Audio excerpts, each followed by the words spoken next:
Good morning.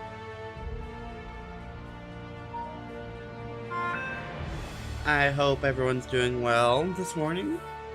Today we're going to be watching a couple videos, depending on if I get bored or not. Going to be playing the Outer World while I relax before work. So, let's get started. I made my character already and started the game, so the intro won't be in there, so if you're interested in that, you can go look it up. But I'm starting off the escape pod from the very beginning of the game.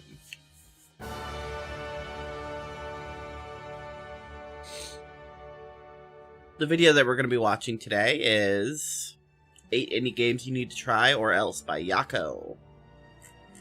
I always forget that when I'm going to show that. I need to switch to that. There you go. By yaaa CMN.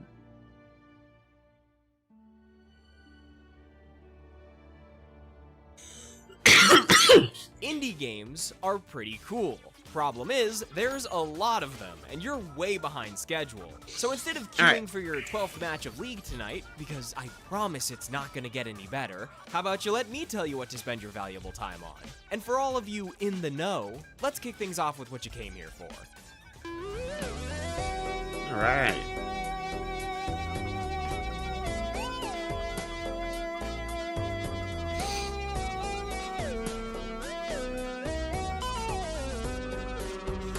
yaaa with the good music. Yes, Balatro, the indie darling that took the roguelike world by storm by looking at regular poker and saying, this doesn't adequately obliterate the pleasure centers of our monkey brains. It needs more. For the uninitiated, Balatro is a poker-inspired roguelike. Sounds a bit strange at first, but I promise you it is absolutely phenomenal. In each round, you're put up against a blind that requires you to earn a certain number of points by playing a hand of up to 5 cards. Cards are He's just holding the beacon like a big dummy. Based on their rank, and fishing for stronger hands. The beacon's like supposed to tell the odd land chips he's and holding it. multipliers right off the bat. However, you won't make it further than the first blind or two without. This game, right off the bat, is astonishingly I don't just mean pretty. Counting cards, which is a built-in feature. The driving forces behind Balatro are jokers. There's a pool of 150 of them that will randomly appear in booster packs and shops, and they each have a unique ability to alter your run. Okay, in let's any play with the controls real quick. Added multipliers for certain hands and cards, to bonus interest on round wins, or a credit card to go into debt in the shop. You can even get jokers that copy other jokers to form insanely powerful combos. In addition to jokers, there are tons of secondary modifiers. Planets to level up the value of specific hands, spectral packs to drastically gamble with your deck, and tarot cards to do all sorts of shit. In Balatro, it is very possible and encouraged to manipulate your deck to an insane degree, turning cards into gold or glass, rearranging suits so that almost every card is a heart, or duplicating enough of the same card to start playing secret hands like 5 of a kind. But while the average human may think that tarot cards, spectral cards, planets, modifiers, skip tags, and 150 jokers are enough, Balatro wasn't made by the average human. You see, there simply needed to be 7 additional difficulties with unique modifiers, 15 playable decks, and 20 challenge runs with completely customized rule sets and starting loadouts. The challenges are one of the areas I think the game shines brightest, because they help break up the formula of regular runs and force you to think outside the box with weird strategies you may have otherwise never tried. This is genuinely some masterclass roguelike design. The way each run can develop completely independent of the last, where a build with a single card can be just as powerful as a build where you play a royal flush, where a boss might completely fuck over your entire strategy or force you to rearrange the order of your jokers on the fly. The creativity and variety is unreal, and I can only do it so much justice by listing off numbers and showing cool combos. You simply have to see the heart of the cards to believe it. Local Thark set out to make an emergent roguelike, and he fucking I really delivered. do think I'd like There this is no game, story, honestly. No lore, no alternate Sounds like it'd really pieces of like the fry puzzle the center of serving my as brain. secondary factors to encourage another run. It is just pure gaming essence distilled into one of the most addicting titles I've played in years. And it's not just the gameplay. The entire aesthetic is perfectly hypnotic. The swirling interdimensional backgrounds, the slot machine-esque sound design and visuals that reach every dopamine receptor in your fragile mind as you cross your fingers and excitedly watch the numbers add and multiply, the single dynamic music track that ebbs and flows with gameplay and never gets old after tens of hours. This is that Percy Jackson casino that fast forwards time while you're inside type shit. I played it for 10 hours the first 2 days after I bought it. I almost missed a sponsor deadline. I was struggling to fall asleep at night because I couldn't stop thinking about random poker hands. I spent an evening making an alternate version of the main theme with some friends because it's that good. When they put this game on phones, it's over. You might never hear from me again. I'm currently over 2 months clean from Balatro, but writing this segment and listening to the soundtrack has me thinking that this whole productivity thing is overrated. Just one more run couldn't hurt, right?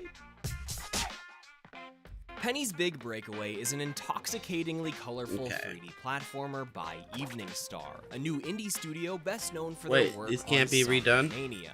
Well, they didn't make I know Sonic it's Mania, new. it's more like several members from the Mania team are now a part of Evening Star, but Time it's to a be bit hard smarter put that than the into a thingy. concise sentence. Anyway, Penny's Big Breakaway is really good. So I have There's keyboard just software that I an can just asterisk reprogram at the end keys that of sentence, my keyboard. Which I'm So I should do realizing you can't see unless I show you the script. If you're a little timeline peeper, you may have noticed that this is one of the longest sections in the video, and that's because I have quite a few thoughts on this game. But before I get to any of them, let me first say this. If you like 3D platformers, you should absolutely try Penny's Big Breakaway. The movement, the visuals, the atmosphere, Oh, it's the one with the... music, my Yeah, okay, yes. God, the music, the one with the ball. dude. Each world is ball. injected with Yo-yo. infectious energy as you catapult through bubbly pink waterworks, icy oceans with boomboxes and wheels of rolling penguins, even a floating library at the edge of space. Every moment spent taking in the atmosphere of this game reveals nothing but passion for the craft. Also, I simply cannot overstate how good the soundtrack is. They hit it out of the fucking stratosphere with this one. One of the reasons this game gets me so excited is because it's been a huge inspiration for my personal creativity. I often struggle to pursue other hobbies due to the time I spend making videos, but when I started hearing tracks from Penny, they just captured that video game essence I love so much that I knew I wanted to start dabbling in music production again. On a whim, I decided to reach out to Sean Bialo about the boss theme he shared, and he's been nice enough to answer my seemingly endless stream of questions I've had about composition, theory, and synths. So, thanks, Sean, if you're watching this. Straight up, Banjo Diablo is the reason I got back into learning music last year. I mean, Oh, that's can anyone great. blame me? Listen to this! Alright, this is a good song. This is a good song.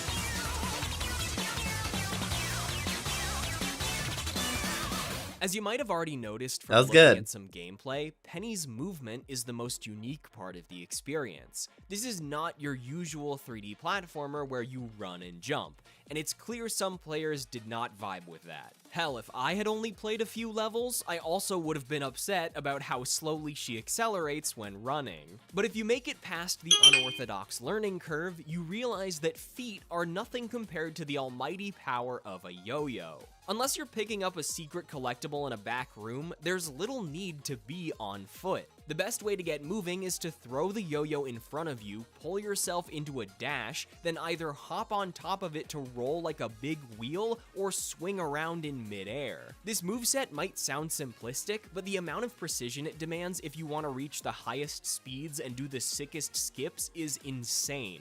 Damn, Because you that can was fucking drastically sick, change yeah. the speed at which you'll roll on This the game's yo-yo cool. or come flying game's out real of the cool. swing based on how fast you're falling combined with the exact moment of release. The game's worlds are then cleverly designed to facilitate this unique movement. wide open spaces filled with winding racetracks, obstacles and jumps that can be avoided with enough speed and finesse, and all sorts of distant platforms that are just begging to be used for wild speedrun skips. Each level also contains hidden collectibles, side objectives, and a nice variety of slingshots, zip lines, and wacky power-ups for the yo-yo. Oops, It's I was just supposed a to create a wonderful duplicate. time, for the most part. Alright, so the asterisk in the room. What's the holdup? How did this game go from highly anticipated after multiple Nintendo Directs to receiving very little attention on release? Well, there's a few reasons. Making a 3D platformer of this scale as an indie team is already quite the endeavor, and there are a few places where things get a bit awkward. I hate to compare Evening Star's debut title to Nintendo, but since there isn't exactly a wealth of outstanding 3D platformers, having a game fall a bit short in this genre definitely contributed to the underwhelming reception. Also, bugs were a significant issue on launch, and while I believe they've been mostly fixed in patches since I played the game, not being able to have full trust in the physics of a 3D platformer definitely muddied the experience for some players, and I ran into awkward collision and slippery physics in my own playthrough. Alright, on to the main issues. While the first one isn't a problem in and of itself, Penny's Big Breakaway has an entirely fixed camera, with the right stick programmed to throw the yo-yo in any direction. While it doesn't take too long to get used to, this camera does make depth perception and tight platforming segments tricky when you have to angle a series of diagonal dashes or actively change directions while moving straight to compensate for a panning camera. This can also make speedrunning quite frustrating because from the very first level, there are multiple segments where you need to actively fight against a mandatory camera move and make a completely blind off-screen jump. It took me over an hour to learn this route, and the overall skill ceiling just feels a bit too rich for my taste. Also, while it's charming the first couple times, it gets really grating to perform a QTE dance sequence at the end of every single level.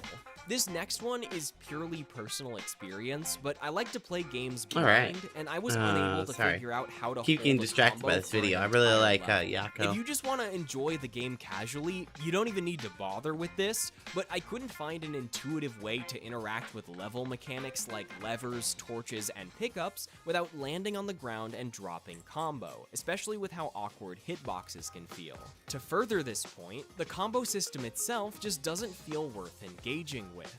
Instead of a game like Pizza Tower, where a high combo requires interacting with various items and enemies throughout the level, Penny's is more of a trick system, but it's really tight. If you want to combo through a level, you have to never let your feet touch the ground outside of a spin and move around more awkwardly than you might be used to. Both the timer and combo meter being constantly displayed on screen even while playing casually and searching for collectibles gives the experience a lack of cohesion, unsure of whether it wants to be a collectathon, a speed game, or something in between. These elements then give off the subtle feeling that you're doing things wrong, or that you should be going faster. Sometimes Penny feels like I don't it need wants this to be a button. I'm speed gonna game, reprogram but I it. wish there were more things to incentivize that, a la Pizza Tower or Neon White. And finally, boss fights are just not great. Many bosses have objects you have to hit with the yo-yo, and when paired with lackluster lock-on and hitboxes, doing things like smashing pillars in the judge fight or figuring out the magnet range for the robot didn't feel nearly as seamless as they should have. To close this one out, I know that spending a large chunk of time being Alright, sorry that negative took may so long make to get Penny started. seem lackluster through the But I lens guess of a 15 minutes is recommendation. about normal for But me. every game is so different that game good often isn't the only idea I want to discuss. As I've mentioned in previous videos, the time I spend analyzing my hangups often far outweighs their impact on the overall experience. When a game makes it into one of these compilations, it means I truly believe it's worth your time, and I always want my critiques to come from a place of care. At the end Do I of the have a day, zoom? Penny's I Big didn't think I Breakaway did, right? still really gets it. When you get in the zone and launch yourself across a level with goofy yo-yo tricks, backed by one of the most infectiously playful soundtracks in recent memory, it really does feel like you're playing some cult classic platformer. Good 3D platformers are rare, even rarer in the indie space, and if this is the level Evening Star can reach with their debut title, then I'm very excited to see what they cook up next. Hey, you're not the next indie game. True, but I am here to interrupt you. So many games, Yay, ads. so little time. I like Yaku's ad, though. Gamers, I hear your pleas. How am I supposed to play so many awesome PC games without a sweet handheld console I can take anywhere? Well, hold on to your wallets because the ROG Ally X is hurtling towards you. Uh-oh. With the Ally X, you can even get a bit of exercise in by walking 3 feet from your desk to the couch for the nightly gaming sesh. What, am I supposed to pretend you people go outside? This baby's a little Windows 11 machine, which means you can have so much more on deck than just your Steam library. There's Game Pass, GOG, itch.io, and if you don't know what an indie game is, don't worry, you can just play Fortnite on it. And don't get me started on the specs on this bad boy. I'm talking 24 gigabytes of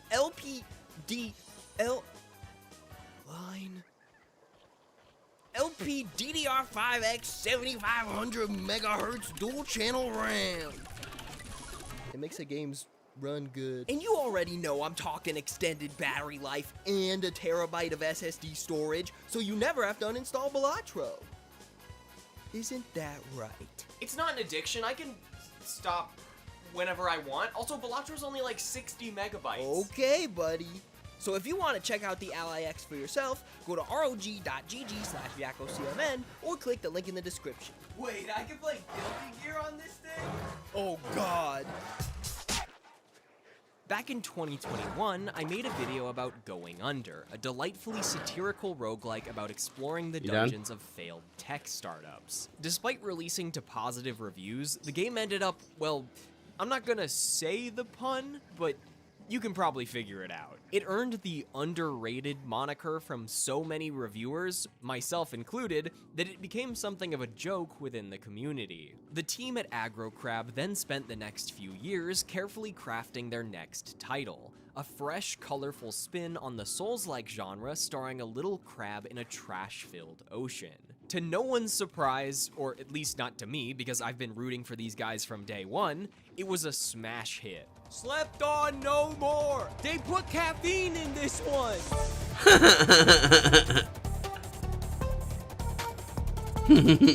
They put caffeine in this one. That was really good. In another Crab's Treasure, you play as Krill, a hermit crab trying to retrieve their shell while fighting corrupted sea creatures and platforming across sand castles, coral reefs, and sludge factories. While the core gameplay is fun in its own right, it's the concept and aesthetic that truly helps Another Crab's Treasure set itself apart in the Souls-like genre. You're not just dueling bosses in a dark fantasy world. You're playing a fishing minigame to reel in a teleporting shrimp or grappling on top of a towering behemoth of caged crabs while wearing a toy truck for a shell and jamming a tinier toy truck onto the end of your fork to turn it into a makeshift hammer. The entire experience just oozes creativity. As you journey through the game's locales and their connected overworld, the Sands Between, you'll discover a painstakingly crafted world filled with tons of bosses, secrets, and Easter eggs that make even the smallest environmental details feel exciting. The sheer amount and variety of trash that pollutes the ocean establishes a stark, depressing reality amidst an otherwise colorful landscape, but its utilization within the world is very clever and charming, from crabs using noodles as hair to lower-class houses being built out of delivery boxes with a scannable QR code. I'm scanning the QR code. Oh shit. Yeah, tell me where it goes. Probably their website. Goes to YouTube. It sent me to the YouTube. it's God damn it. What the fuck? Damn. That's fucked up, dude. That's fucked up. That's a good meme. Hey, Now, you, when it comes to come here. combat, You've I'm tried a Souls-like expert. My credentials Try the are rest. beating Elden Spacer's Ring. Choice. Oh, law, that stings. I guess I'll fix him. Looks like the bleeding stopped. I owe you one. Hope you don't mind me omitting this little exchange from my report. Spacer's Choice doesn't like us accepting outside help. We were out on patrol. I saw a marauder camp up in the hills. Thought I could take him. Then my gun misfired. Right through my side. I mean, what are the odds of that, right? Just barely scraped by with my life. Crawled in here and blocked off the exit with those canisters. His gun shot himself. That's good. Gibbering, flesh-eating, law-breaking, unemployed lunatics with guns. Some hullhead grounded their spacecraft out in the open. That's a real good way to attract marauders. See those canisters by the entrance? Marauders come sniffing around in here, and I can take them all out with a single shot. Not bad, huh?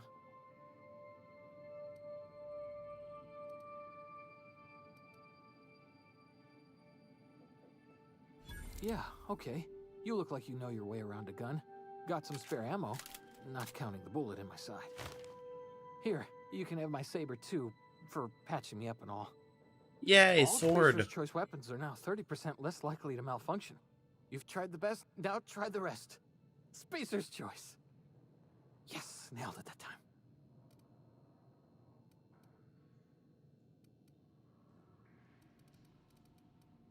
The Hope? Is that some sort of fancy new drug? Are you with Ooh, if it Angie is, I'll take Cleo it. or something? Don't take this the wrong way or nothing, but I'm not allowed to fraternize with Cleo workers. Company policy. You hit your head or something? You're in Emerald Vale. We're a Spacer's Choice community. Edgewater's a little ways down. Prettiest place in the Vale. Be sure to stop by a provisioner's for a can of our famous salt tuna.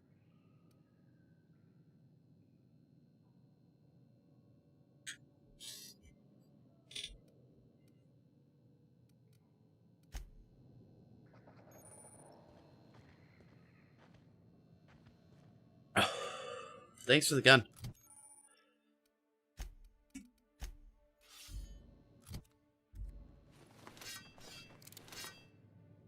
Ooh, I'll take all your stuff too.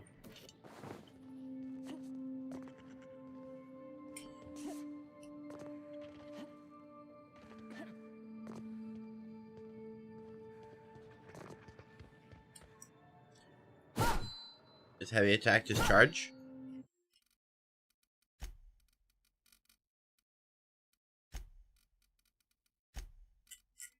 Heavy attack. Just hold the power attack. That's what I thought.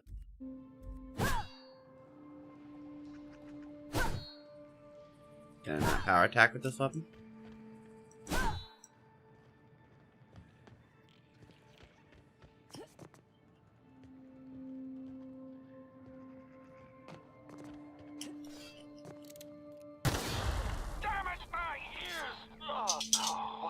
Why are you listening? Can you hear me? What in the... This... Get sorted. Give me your meat. I'm hungry.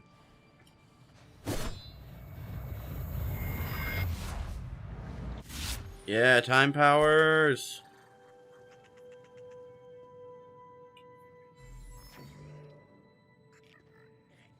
Divide. I'm hitting it. Why can't I time slow? There we go.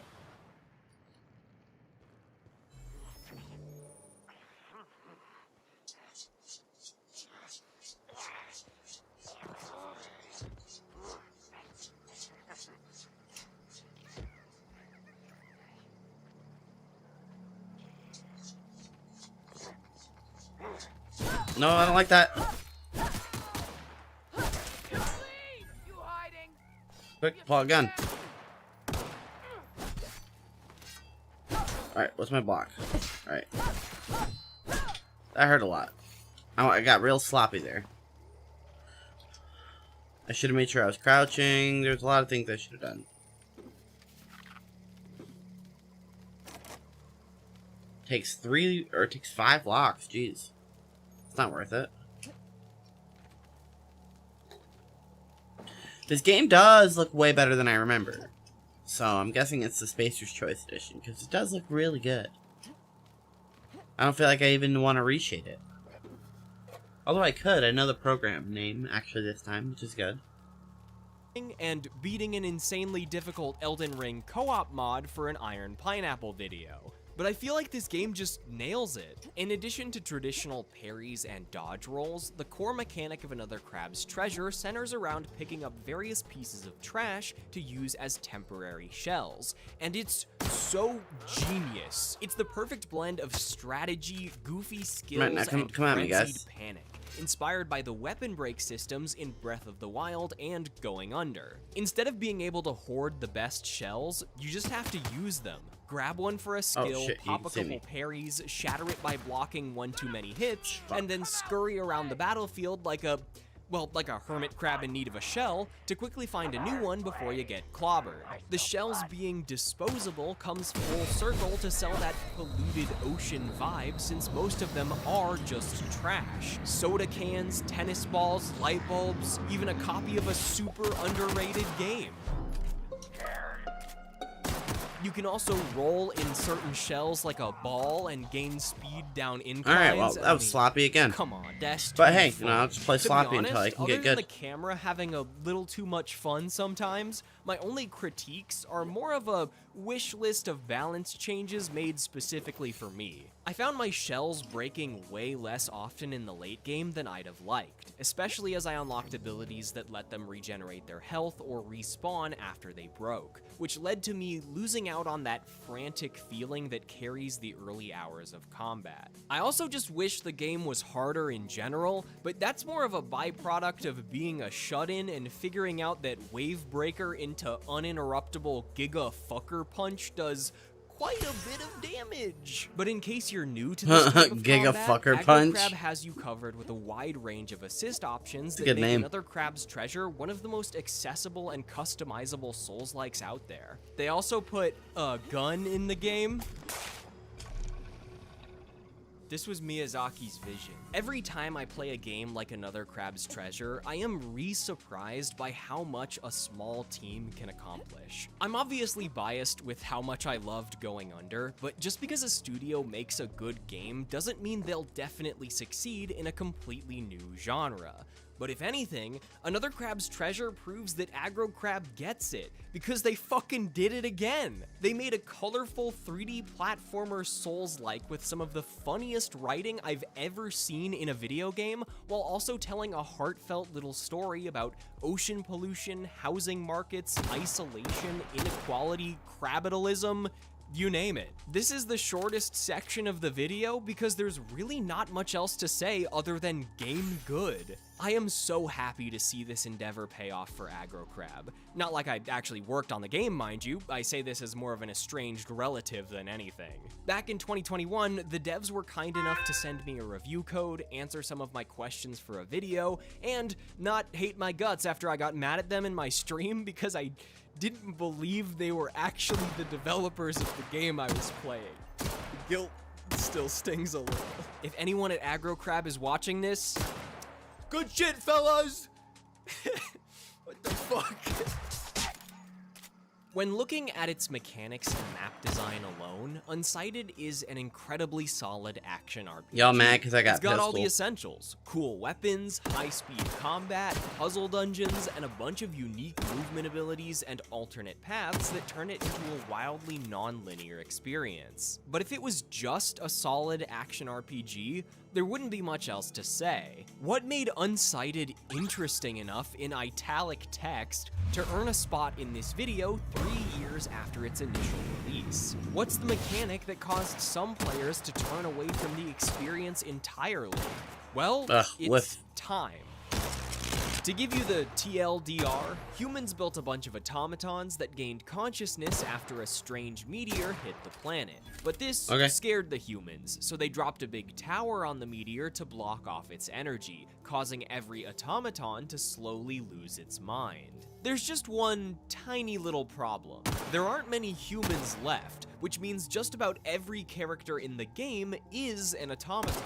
The shopkeepers, the blacksmiths, side quest holders, your companion fairy, even you yourself can become unsighted. Every enemy you fight is just someone else that already ran out of time. It is a bold design decision that you are constantly reminded of. In every interaction, the speaker's remaining time is displayed beneath their name, and you're given a pop-up when anyone you've met reaches 24 hours remaining. The only way to extend an automaton's life is by giving them meteor dust, a collectible item you can find scattered across the map. This creates an almost paradoxically positive spin on exploration. At first, you might think that a time limit would make you want to rush for the final boss, but in my experience, it was the exact opposite. I explored far more than I usually do in this type of game because it rewarded me with the very substance I needed to keep people alive, as well as materials that would make me stronger and faster. Meteor dust is also a requirement to craft additional health syringes, which adds an interesting extra use to make it feel even scarcer. There's a wonderful flow state to the entire game thanks to its incredibly open and interconnected map, such that you might get lost in a dungeon and then stumble upon a path back into an area you've already been to. So you use the new ability you recently found to re-explore for a while before seeing a pop-up like, oh fuck, grandma's about to die, better go give her meds. So you head back to town, do some shit, go back into the dungeon, rinse and repeat until you've beaten the entire game in 3 days. Oops. In terms of a general gameplay overview, I really don't have much else to say other than, you should really play Unsighted. It's a lovely game that manages to incorporate a truly unique mechanic without over-relying on its novelty, and I think that's super important. There is a very smart Metroidvania meets 2D Zelda game here that makes for a great experience even without the time limits, so you should definitely give it a try if any of this sounded interesting. Also, one of the core unlockable movement options is a giant spinning top that can grind on rails and skip across water, and I feel like if my friends had told me about that alongside the timer mechanic, it may not have taken me 3 years to play this gem. Since its release in late 2023, Void Stranger has been one of the indies most frequently recommended to me, even though no one wanted to tell me anything about it. Despite being the game I spent the most time playing on this list, clocking in at a final time of 46 hours, which doesn't include the time I spent swirling puzzles around in my brain for a few weeks, it's the game I can say the least about. Why? Well, you know Outer Wilds, Tunic, games built around layers of discovery that fundamentally redefine how you interact with the world as you explore it multiple times? Void Stranger is one of those trust me and go in blind type games, but with a small caveat. You gotta really like block puzzles.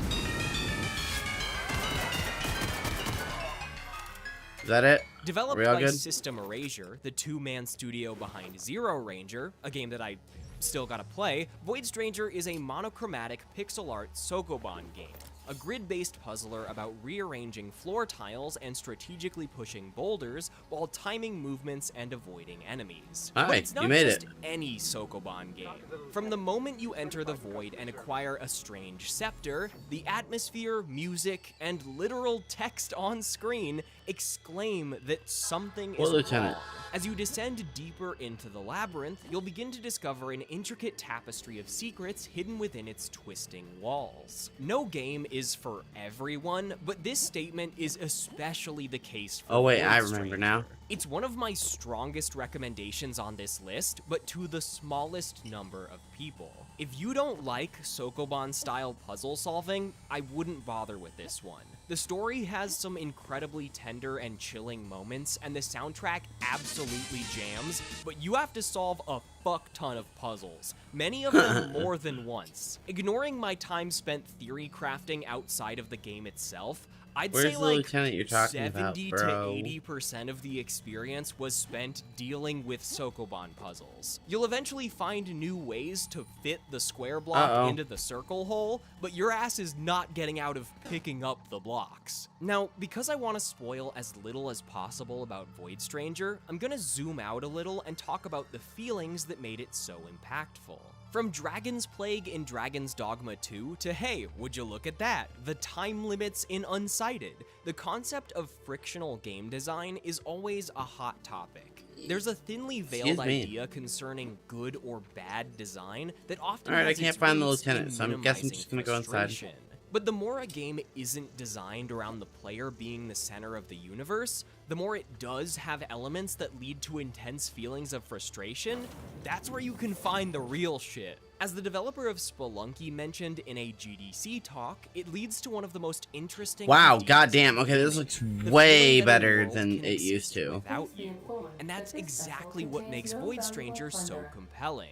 This is a game that will not hand you its secrets. It has no problem throwing an hour of your time out the window or stopping you dead in your tracks if you don't pay sufficient attention to your surroundings at all times. Some reviews call it unforgiving or unfair, but I see it as simply needing to meet Void Stranger where it's at, with where it's at being a couple miles above most other video games. Every failure is a lesson, and the lack of an undo button is a brutal yet poignant piece of ludonarrative design.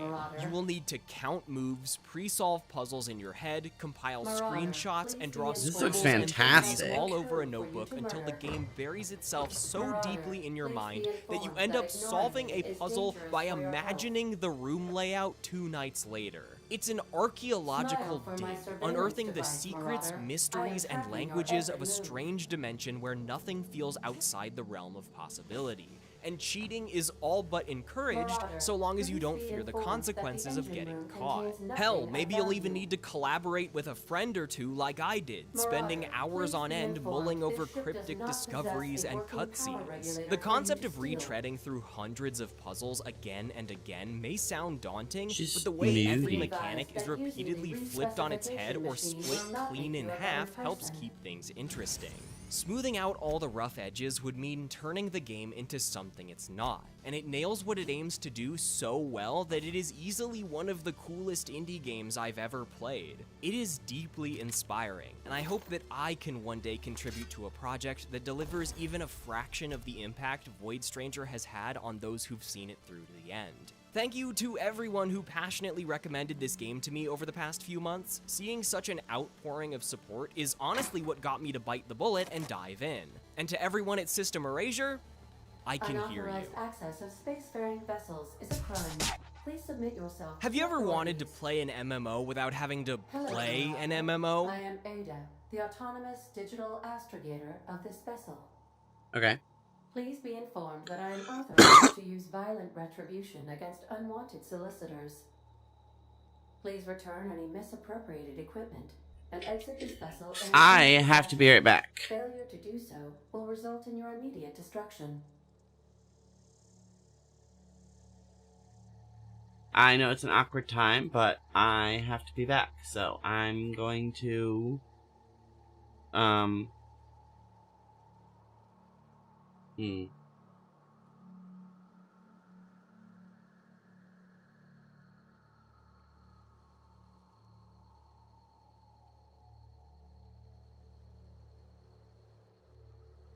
I should be back in like 15 minutes. So I'm going to pull up a video, and if anyone hops in, they can watch it, I suppose. I'll pull up the Uncle Rico show.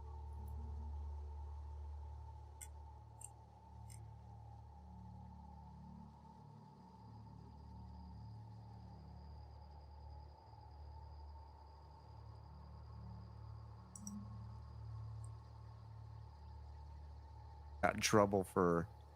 And there was gonna. Now he realizes who John is. He knows what John's all about, and you can see him trolling him when he's on the show. right? All right, He's not all in on John. I don't care how much We'll he be back. sits there and bats his eyes staring at him, but he can't come back because he made his choice. Mm-hmm. He went all in, and that's that. And there's nothing you can do about it. He's gone. Some Clay needs skeletons his in own his... show. He needs his own show. Clay all day. Yeah. Just Yeah. let him go. Yeah. Yeah. Clay's 3-hour pep talk. I love it. Don't even put it on YouTube. Just do it at home. Just do it. Really fine tune that thing, then bring it to YouTube. You know? Call it cocaine. Right. fucking hard drive. That guy is a creepy little fucking weirdo. Oh, the worst. Phildo, you're the worst in a Dabbleverse. Phil Russo, you are the worst. Look Can you make this louder? Yeah. Wait. And I like how John's nodding along, but he doesn't know what Clay's about to say, so you can tell he's scared, he's nervous, and Clay is just ramped out of his mind. I mean, if we all had a chance to sexually assault a 24-year-old, we would have done it, right? We would have done it, you know? Done it. What, mate, 58 in your shoes isn't going to club a 24-year-old over the head, take her back to a hole in the wall and stick it in her hole in the wall. Am I right, mate? Or doesn't want to jump on a 24-year-old when she's sleeping, right? In her bed, and you go in there when she's sleeping, right? Because she's sleeping. You meet her, you say, hey, nice to meet you. Here's duct tape. Here's Right. chloroform. Let's Right. have a great time. If something happens to fall into a drink, it falls into a drink, you know. Right. The worst. Phildo, you're the worst in a Dabbleverse. Phil Russo, you are the worst. Why the fuck are you doing a show? You have no charisma, no talent, nothing about you is I was in. watchable. You're just this fucking monotone fucking loser with nothing. You're sitting there with that discount. Wait a minute. He Dickhead. read that. Hold on. He read that wrong. What he was supposed to say about... No. Well, and Frog, he spends a lot of time thinking about everybody here because all he does is watch our stuff. I mean, his hero's on once every other day, maybe an hour or 2 hour, depending on if the Yankees, or maybe he gets upset and he runs away. Whatever his name is. It is an awful show. Yeah, I shaved my head for $500. Do you think that guy felt like he got his money's worth from that fucking $500 he sent you for just giving yourself a number 2 on the fucking... That's a normal haircut, you fucking grifting piece of shit.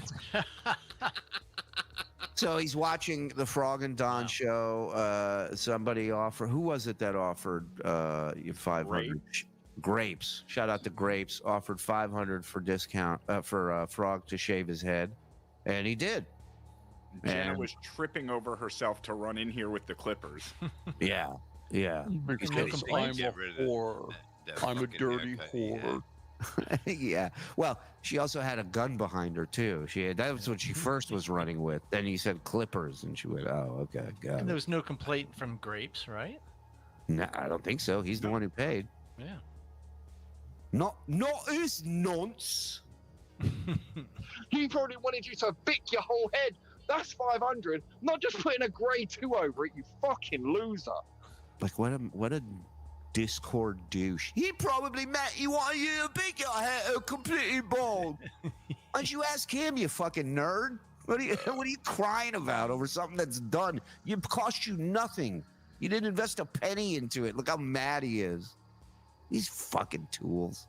Oh, I hate him. John's in love. Yeah. John just wants to go fucking get somebody to buy him alcohol. He could give a shit about Clay. Right. Hate you, Phil. And a one-on-one, I would fucking destroy you in Minecraft. I would actually use an open hand on you, Phil. I wouldn't close my fucking fist because I'd be scared that I'd get in trouble after the end results. You bitch, you skinny little weak bitch of a man. What's John doing? So So anyway, Ziggy Creepy $2. We heard the tapes. You charged them back. They were creepy. Well, it's not creepy, even if I did. Yeah, what so was that John whole... just doing? Didn't you just see what he was doing? Go Yeah, he back was a little bit. No, I saw. He was trying to talk. He was trying to be funny because he wants to talk, and Clay won't shut the fuck up. That's what he was doing. That was supposed to be funny? Exactly. That's why I confused you, because it's John's comedy, which confuses everybody. Yeah. It's not your fault. It's his fault. It's always. Damn it. Yep. So it's not creepy. It's not creepy. What 58-year-old man would turn down 24-year-old pussy? You fucking hypocrites. Fuck off. Kirkland Red 100, thanks for the fiber. Clay, that mask gets visibly wet and dirty. You smoke and drink. I know it does, but that's why I wash them. Yeah, it does. Yeah, it probably does. I'm drinking rum for it. I'm smoking fags for it. I've got like 10 of these mugs. Oh my God, this is my career, mate. I got 10 of these. Fucking knock it off. You know how many? You know how many? When I asked, Oh, what? You know how many fags I can get through this mask? I put a lot of fags through this mask every day, mate. Yeah, I really have to wash it after that.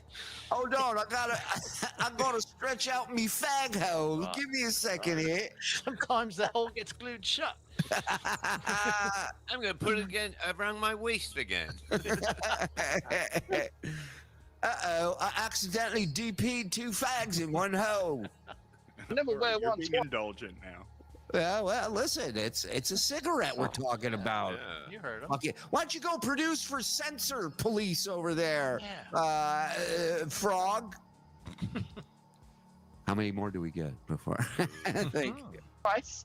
That has to be the least hygienic way to do a show. Disgusting. Uh, Just let me read the whole thing before you respond. So I don't need to tell you, right? You're adding that to the thing. Yeah. Okay. Thank you. That was good. But I'm to like go back.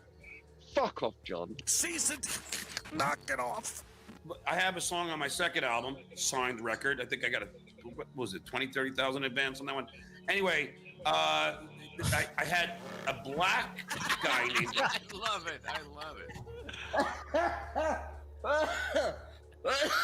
What's that sound effect? Is that a balloon? Wood floor creaking. Oh, wood floor. I love that. I love that. Imagine like from that down, he's just metal.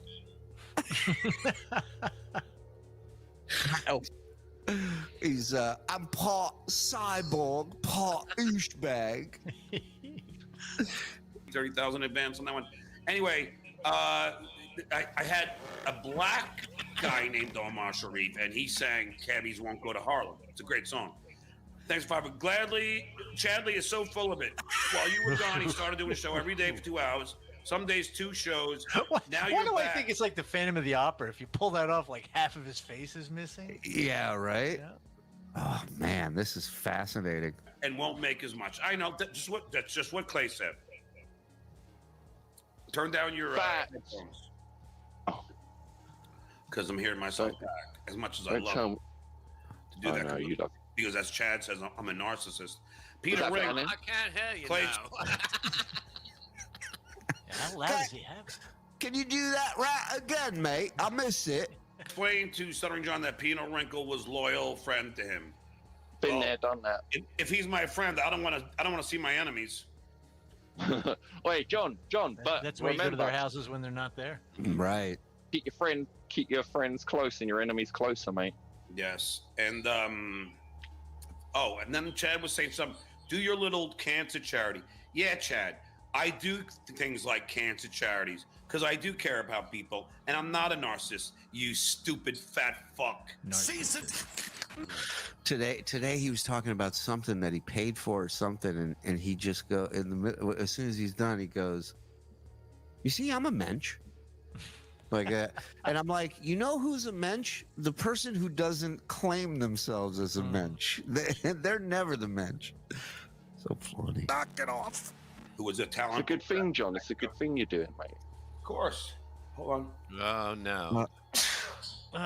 Now that's a bad thing, mate. Don't do that. You know, Bless you. You know, my really good. Ooh, do you see the comedian- sweat under his arms? Hold on, I missed it. Hold on, I'm gonna go back and see it. Hold on. You know, Who doesn't, Oh yeah. who doesn't Look cover at their that. face a little bit? You know Oh, what I mean? I know. Hand up there. I know. you know, my really good comedian friends. Yeah, Chadley, look at that. So he's helping out Anybody can Albert yeah. Brooks for this Anybody can get a benefit. picture with anybody. Yeah. Like, these people just wait for somebody to die, and there's 8,000 pictures with this guy. Do you see how happy Albert Brooks looked in that picture too? Oh my God. and it's all at arm's reach. Right. You know, the comedy poster, the Albert Brooks photo. Look at us, Albert, two comedic writers standing together. You know what the funny? I was like, how come you never got pictures? But I go, I don't want to be that guy. You know what I mean? I Yeah. never Right. took a picture with anybody. Very rare. Yeah. It's embarrassing. No, I hear you. It's not for everybody, you know. Stephen Bravo, there's a legend, Albert Brooks. Urban penis wrinkle, you So loser. what? He's not a baseball player? The legend? And he was Man. he was also brother to I bet he gets it Super wrong. I bet he gets it wrong. I bet he is. I bet he will too. Goonie, what the fuck is a mensch? A mensch is like a good person, somebody that does good things for people. But people will say, hey, you know that guy Zenhauser? He's a real mensch. You know, that he's a good egg, man. That's actually a sandwich if you talk about him. Right. He's a real mensch, a little easy on the mustard. Osborne, who was Osborne? was regular on What's his real Curb name, Your actually? Enthusiasm. What's his real name? Knock it off. In the past, he would out pictures of A Shuli mensch kids. is good Shuli. Oh, we've Claimed. And it's so ridiculous. You've gone so far as to body shame them. Also, you were never a real teacher, you were a substitute teacher. Stop gaslighting. No. When did he body shame him? Show the receipts, you fucking liar. Another false narrative the pricks are pushing. Dude, And they that's can't Shuli- that's- deflect. They had a Like, pedophile on their payroll. Yeah, course they got to deflect it somehow and try and twist it to you like that fucking prick Fildo. Wait, hey, just wait, because I got to defend Control your bitch. Shut Play her all day. down. Sit down, bitch. Let your man talk. I taught full time, long term sub. I wrote my own curriculum. I wrote my own exams. I graded my own exams. I submitted the grades, No, you didn't. and I announced my homeroom students at culmination. If And that's I not a nap real like a teacher, I don't Right. Not know a what real is. teacher. So fuck off, you loser. I think genuinely Shitware has a problem. Shitware is a compulsive liar. Yep. And his first instinct to anything is to lie. Yeah, like when you guys said all our viewers are fake and all the money we make is fake. I just lied. I was just like, it's not, you know. And here we are, you know, a year later. Mm-hmm. Yeah. I don't see a Yeah, lot. are of we you- getting paid this year or what? Well, what's weird is they kind of stopped yelling about that. I wonder what changed for them. I'd like to answer your question with a question of my own. Why are we no longer faking viewers and memberships and super chats, fellas? El Duque. Jew magic. Jew. Do you I can believe whip in some Jew up if you want. magic? Yeah, whips up. Fire the super chat machine. We haven't hit that fucker in a minute. What the fuck did Phildo do to Clay? I don't know, man. Stole his look. Phil- I think it's a battle of 140 pounders. I think Yeah. is going on. Fuck both I of like you. it. yeah, Stoking wet. yeah. And 20 pounds of clay is his fingers. I have a friend who's a teacher. He just texted me, no fucking way a sub writes his own curriculum. No. Yes. And teach, he was an emergency sub. Wasn't even a sub. Emergency sub. Emergency, he's got boogers, emergency sub. We're Do you going know? down. Do you know what? Do you know what he was? He wasn't even a substitute teacher. He was a monitor. He was a He sat babysitter. there. Yeah. Yes, he was a babysitter. He's a monitor. He sat They there to said make sure you these were a kids weren't. monitor. You were a lizard, John. You're a fucking lizard, a monitor lizard. They said. You know, it's similar to just a baby monitor, just something there to just keep an eye, you know, video and audio of what's going on in the room. They probably Now- said to him, "Do you know how to close the door behind you?" Okay, yeah. You're hired. Can I have a key? No. It Right. Yeah. You, He's a baby. Yeah, go ahead. He's a baby monitor because he was making baby noises when he was. Oh, what's the matter? You need a monitor to help you. Did you get a question wrong on the test? Oh, dickhead. Well, Aldo said I was going to say it, and Aldo had it in the chat where he admitted on that off period that he had, he would just nap. So Yeah. if you're doing all that shit, if you're creating and grading and you would use that time. Why would you not use that time to do that? Because you're literally at your job. Yeah. Why would you, yeah, why would you do that when you get home, when you have an hour to do it in school? So I call bullshit. You call bullshit. Call insanity, because he's not normal. What you described is what normal people would do. You call bullshit. You think he's lying? He's just fucking crazy and lazy and hazy. With love. Anything that rhymes with that. Yeah. Anything that gets brought up, lie. And the thing is, shitware, those lies will come and bite you in the ass eventually. 'cause it's like, Just wait. Just wait. that's when you lie. Yeah, of Because he- course. Because he admitted ESO came up with the Uncle Rico name, and Yeah. now he backtracked. Oh, No. He In fact, he an literally- idea in his brain. Don't talk over me. Oh. Go, Clay. Go. Wow. I'm waiting for somebody to come up to him and go, yo, Ike, man, take it easy on Tina, all right? Take it easy, man. She don't deserve all that. Man. So from now on, the Uncle Creepo Show. That's what it should be called. Uncle Creepo Show, or the Sandusky Network, or the Shitway of Crime Syndicate. Boy, they're getting worse and worse the farther we go down that list. I mean, you pick one, John. I don't know, You pick one. Shuli. What? Uncle Creepo, considering the show is about John, Oh, Uncle and he had, Creepo's sort of appropriate. wait a minute, and he had pictures of underage kids on his computer. And that Harassing credible women. accusation Mhm. of SA. Oh, that's San right. Antonio?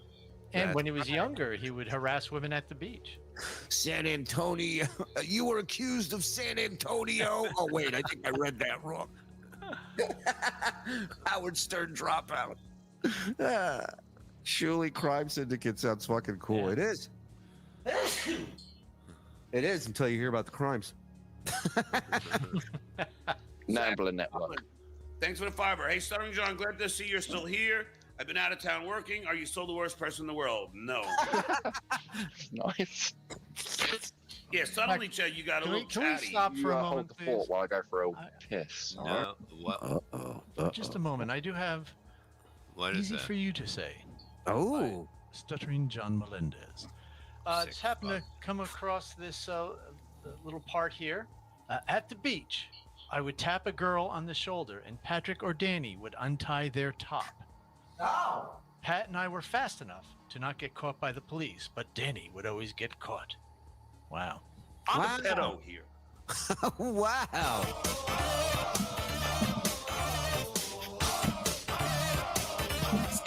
Hammer time. Maggie Lynn.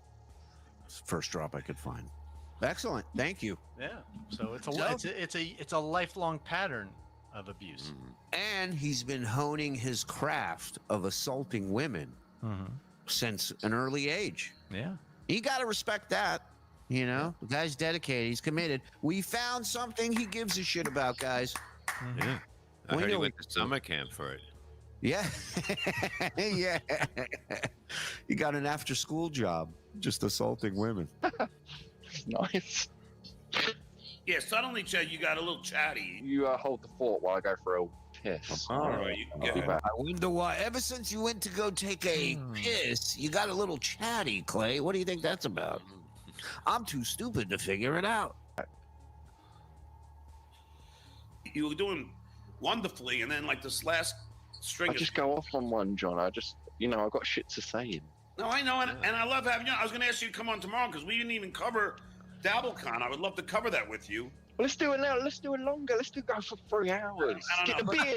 I'm not done with Chandler yet. I'll do this all night, John. I swear to God, I could be here till tomorrow morning. I swear that every dude I've ever been around who's done blow is that at some point they look at you and they go, "Let's fucking just keep doing it, man. Let's just keep doing it. You know, I'll call this guy. We'll keep it fucking going, man." John, And I'm if- gonna have to pee 7 or 8 more times tonight, but yeah, we can do this. Oh. And I got more shit on him. Season. Knock it off. Daniel Well, my Logan. 14-year-old son's got that as well. So Thanks for the fiver. Chad. Chad is. What? I mean, right? What? 5 years ago, I don't even understand what the hell just happened. Daniel, Well, my log in. 14-year-old son's got that as well. So. Thanks for the $5. Chad is live on the next thing, and he's going to strike you for watching his video. He said you two were not transformative. Yes, we were. Yeah, and also pretty transformative. Yes, and also Clay. Then Chad. All right, so yeah, very unprofessional of me to have to leave my own stream. But hey, you know, things happen. Things come up. Anyway, let's switch back to something intriguing. Experience the... You ever wanted to play an MMO without having to play an MMO? Experience the equivalent of fourth-dimensional musical chairs and memorize a bunch of wacky mechanics with your friends without having to skip cutscenes and grind gear for hundreds of hours?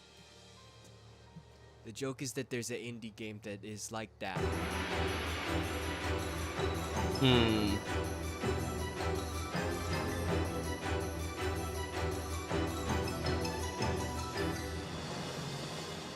Rabbit and Steel fills such a perfect niche and scratches such a perfect itch that I'm honestly surprised it's the first of its kind. A multiplayer bullet hell roguelike strongly inspired by Final Fantasy XIV raids. Before each cool, I run, guess. you'll choose from one of 10 RPG classes like Dancer, Assassin, and Druid, each with unique fighting and positioning styles that add a nice bit of depth to planning runs as a team.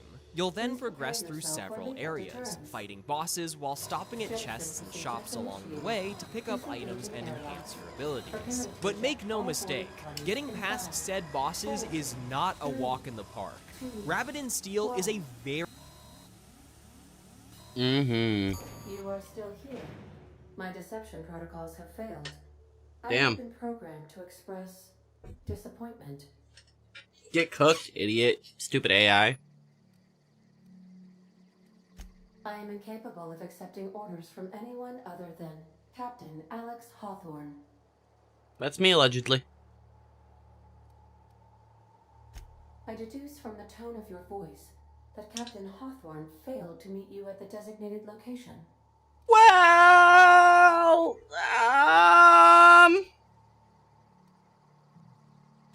I yeah. understand. I will require some time to process this information. Yeah, old boy got cooked a little bit. For your honesty. Just saying, he got like Program to super take killed. orders exclusively from Captain Hawthorne. If I accept your orders, then you must be Captain Hawthorne. Do you understand? Oh yeah. Yeah.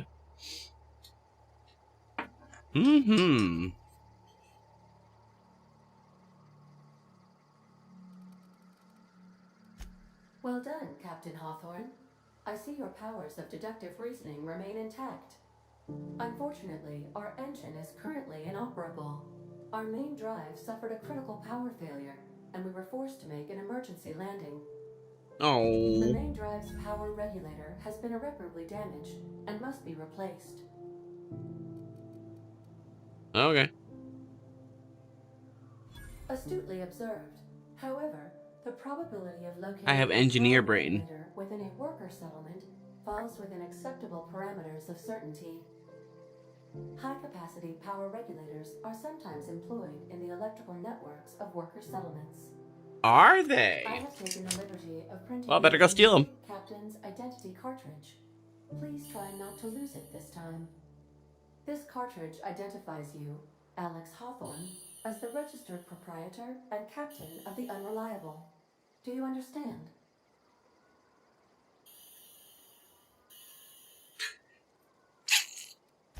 Best of luck in your search for a power regulator. Try to stay alive this time.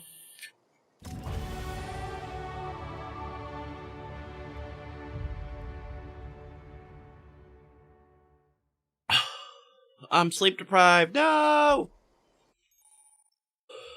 I leveled up. The navigation console is offline at this time, Captain. Yeah, I can tell. Don't worry about it.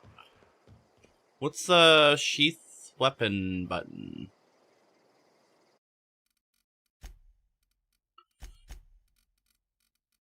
How put away a weapon? Reload, holster. That's what I thought. I just didn't hold it long enough. Okay. If your equipment is in need of repair or modification, the Crux 2000 workbench is at your disposal, Captain. Nah, not quite.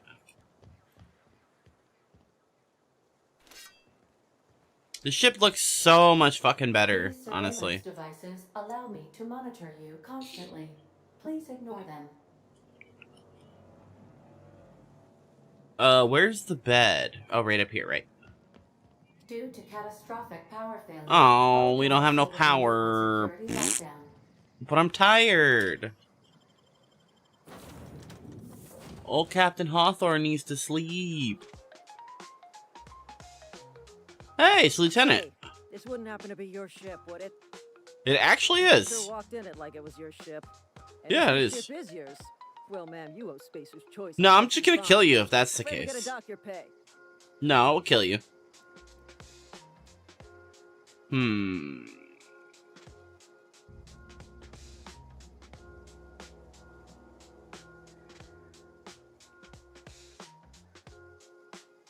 I don't know the consequences of attacking her. Do I care? Do I care? No. I don't have a job. I'll waive your fee since you helped us with those marauders. If you're looking for work, talk to the constable down in Edgewater. She's got a bounty on marauders. Oh. Edgewater's not Alright, too well, far. Just I guess follow that was the right road to decision. here, Just be honest. past the cemetery. Now, if you'll excuse me, I need to inspect the crime scene before I make my report. Bye. What if I quick save? Why can't I save? Oh, it's probably the difficulty I'm on. Isn't it?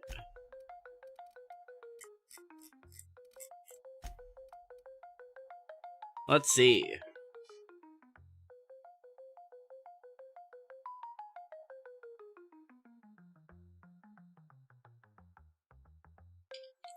I'm on Supernova, but,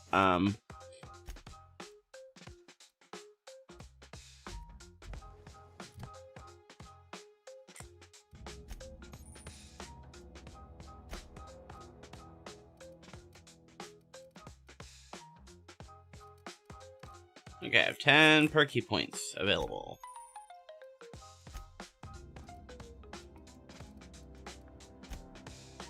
No, 10 skill points available.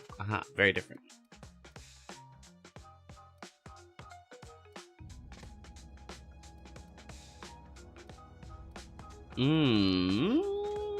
Sprint speed's good, but I really like carry weight. Carry weight is really like all that matters. Walk speed is pretty cool.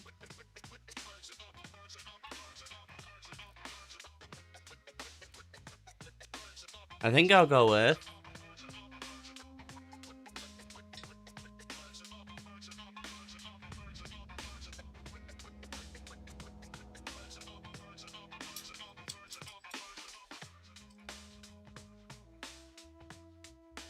very difficult game that changes based on how many people you're playing with. In solo runs, enemy attacks lean harder into bullet hell design, while each added player in multiplayer means a stronger emphasis on callouts, communication, and chaos. I don't understand. I'm scared.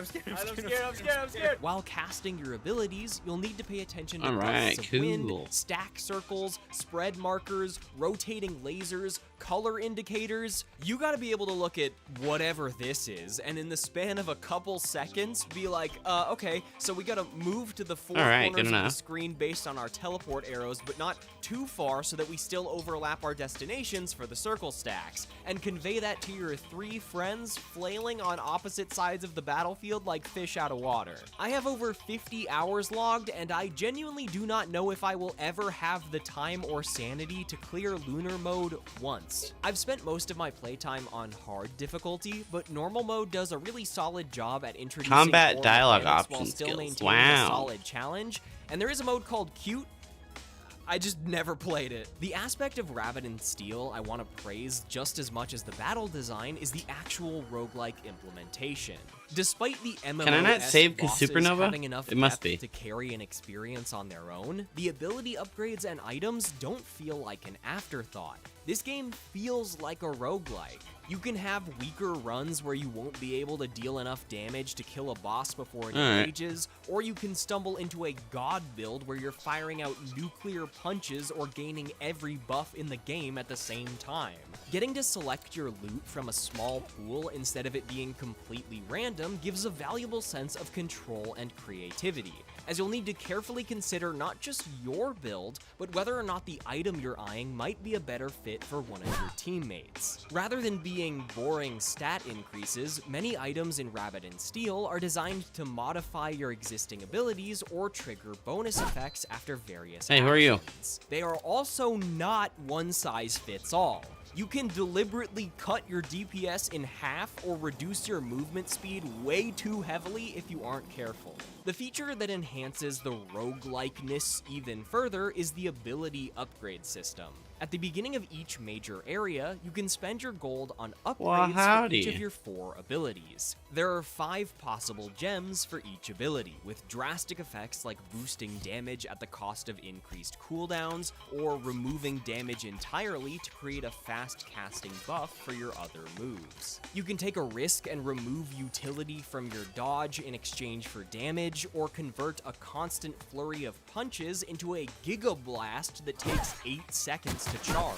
Only having 4 abilities may seem way simpler than a traditional MMO with massive hotbars and complicated Why did that controls, happen? but this system keeps things surprisingly fresh by changing and evolving your skill rotations over the course of each run. The one small critique I have when it comes to Rabbit and Steel is attack visibility.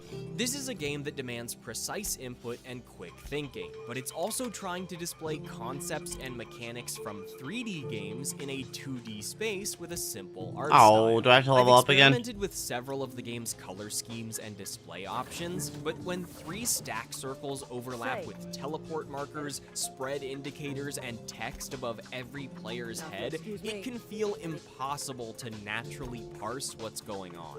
Since attacks can't be displayed up in the air or above a player's head, areas you need to avoid are represented by overlapping half-transparent lines and circles of the same color. When it comes to Lunar specifically, it's very much meant to be understood and memorized over many attempts, and is also not designed for the average player.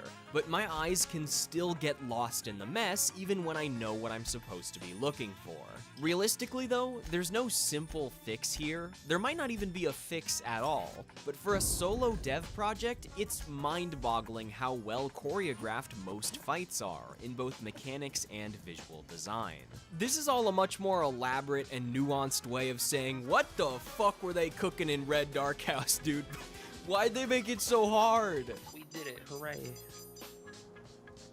Now maybe we can snowball. Maybe. Oh, fuck.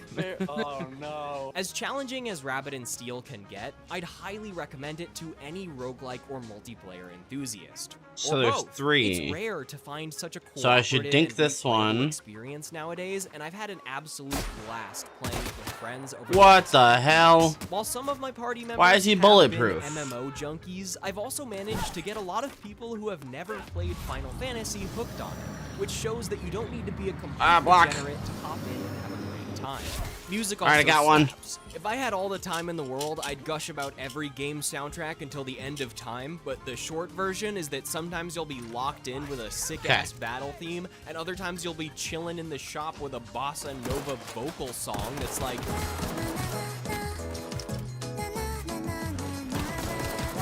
But then you start a fight, and...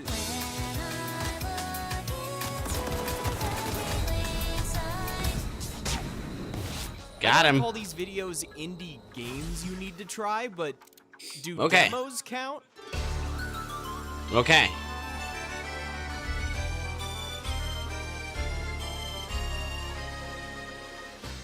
If you aren't I like how familiar much with passion The Big Yako has. Catch, it's an upcoming 3D platformer that takes strong inspiration from old school games of the Dreamcast and PS2 eras, complete with visual filters to simulate a retro look and composite TV displays. It also adds fishing And the turns second one was, like, fishing right around pole here. into a core movement mechanic. So needless to say, I backed it on Kickstarter as soon as I saw the reveal trailer, and the backer preview turned public demo was more than impressive enough to earn a recommendation. Since I'd like to save discussing this game's overall aesthetic for a full review, I thought it'd be interesting to go more in-depth Aw, I on can't sleep. platforming since Alright. it's a majority of what's on display. I mean, considering there's only one region, a few songs, and a single NPC, the tackle box isn't really a good representation of the full game's structure. What I will say at this point in time is that I am in love with every single piece of this game's design. The UI animations are exploding with personality, the sound design is snappy and satisfying, and the art direction is fucking magnificent. The colors, the textures, the hexagonal lens flares streaking across the sky as you stare at the sun. It's impossible for me not to have a stupid grin on my face every time I grab a little sandworm and ride through the desert with a jam blasting in the background. Anyway, let's talk about the gameplay. First off, the tackle box is unbelievably big for being a free demo. Like, there's enough variety, challenge, and collectible content that I would have been satisfied paying full price for this thing. I spent over 6 hours exploring, and I'm still platforming. missing over 100 of the 688 coins hidden across the desert. Once you leave the starting room, you're instructed to go find fish and coins, and that's about it. You can grab onto a sand shredder and tackle an array of Bowser's Fury style platforming challenges in any order you please, but there isn't any real framing or story. Despite this lack of structure, Can't wait to see how good the town exploration loop looks. feels great on its own, and the amount of varied mechanics on display is incredibly exciting. To give you a brief rundown of the game's movement, The Big Catch is a momentum-based platformer built around running and jumping on walls while using your fishing pole to interact Well, you know, with various space. objects like What's grapples up? and slingshots. Due to the fact You're liable to give some people the wrong idea. Oh, well, you know. You talk too pretty for a marauder. Well. Grunt and yell. Well, I could do both. Safe out here. I can talk well and kill you. Avail yourself of Edgewater's high walls and low prices. Whoa, prices.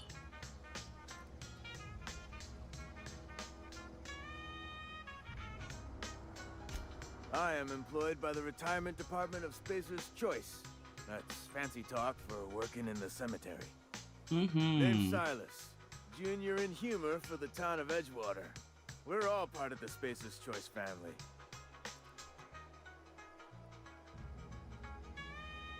I'm not sure that's a good thing, is it? Hey, I earned that fancy title. Started off a lowly junior gravesite builder, then junior interment engineer.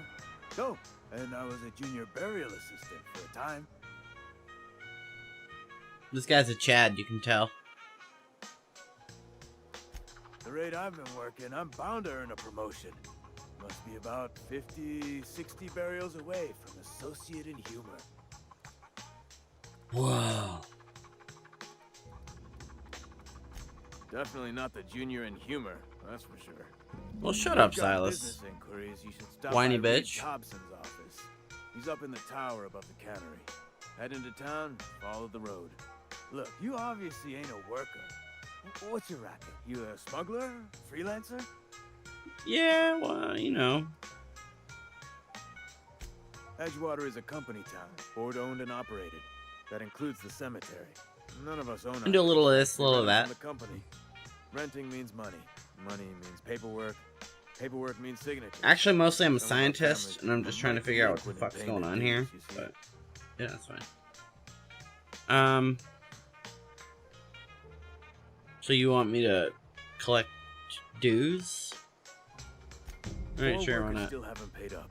Phyllis, Conrad, Ludwig, and Martin Abernathy. He's a special case. You may want to twist his arm a little. Kill him? Gotcha. He just is. Look, I don't want to get into it. Just make sure. Okay. Hi. Huh? He's working at the cannery. Yeah, I guess.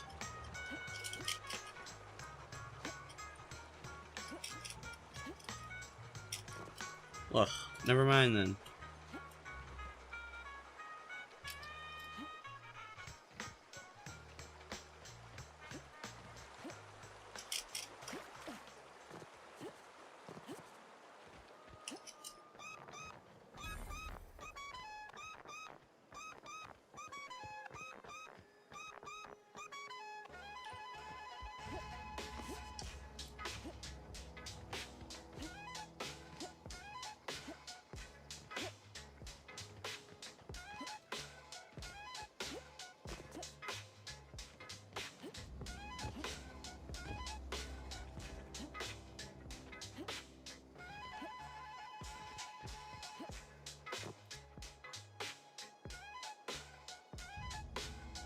Pew pew pew, killed.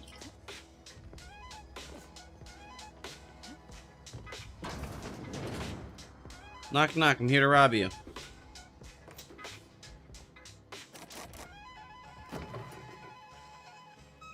How do I drink?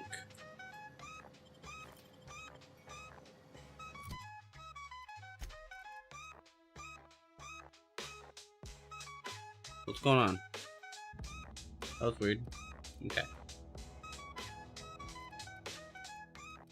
What's the drink button? No, I don't want to equip.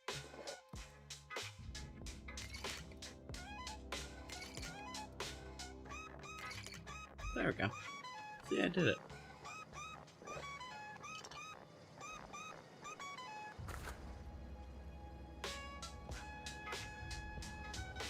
Successfully robbed. Maybe you should lock your door, I guess.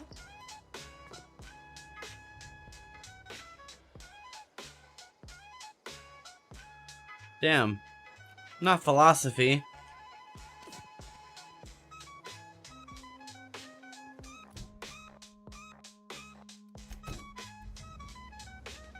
Aha, there we go. Hey, you! Give me the fucking money! Hey. Hey, you. Give me the money. Thank the law. I've been requisitioning backup for months. Guess the boss finally came to his senses. You ever swung a truncheon? Let me see your wrestling stance. I want to make sure you're up to snuff. I told Silas I'd pay my dues if he agreed to join the resistance. Guess this means he's finally heard the calling. Alright, what are you babbling about? The war. The coming apocalypse. Man versus machine. I'm talking about mechanical soldier. Cold, heartless automatons made of iron and lies. That's right. That's what I've been saying. We gotta square our shoulders. Boy, be talking. And stand ever vigilant. Auto-mechanicals. Creatures forged in the fires of malevolence. I seen them over by the old power plant. Clattering about. Firing at the birds. Orchestrating their uprising. Okay. When swarms of mechanicals come clanging on over that hill, where will you be? Cowering beneath your cot? Or standing shoulder to shoulder with the resistance? Now what's this about, a bunch of robots? We can go hang out. Sure. I've been gathering up a war chest over the years. Saw tuna cans mostly, some Spacer's chaw, a few bit carts. I'll reward you for your aid. Enlistment fees. Yeah, I suppose. Wouldn't want to give the resistance a bad name. Thanks. They have sent a scout, prowling around the junkyard just behind our beloved town. This scout must not be permitted to return to its base of operations. Cross it off, then report back.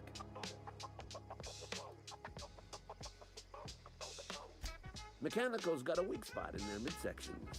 I think the technical term is, the blue glowy square thing. Oh, okay. Thanks.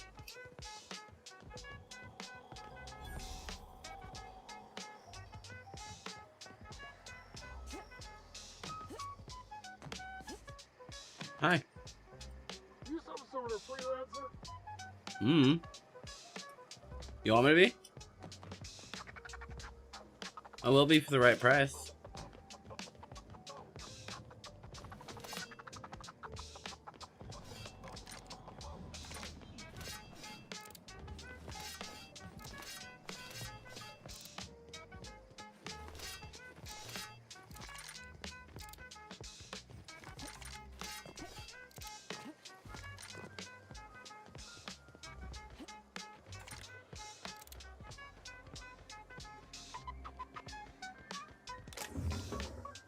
Give me the loot.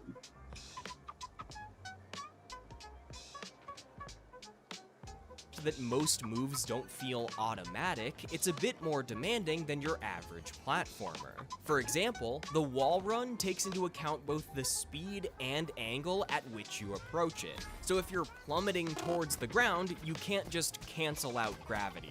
This does lead to a slightly trickier initial learning curve, but once you internalize its design, holy fuck does it feel good.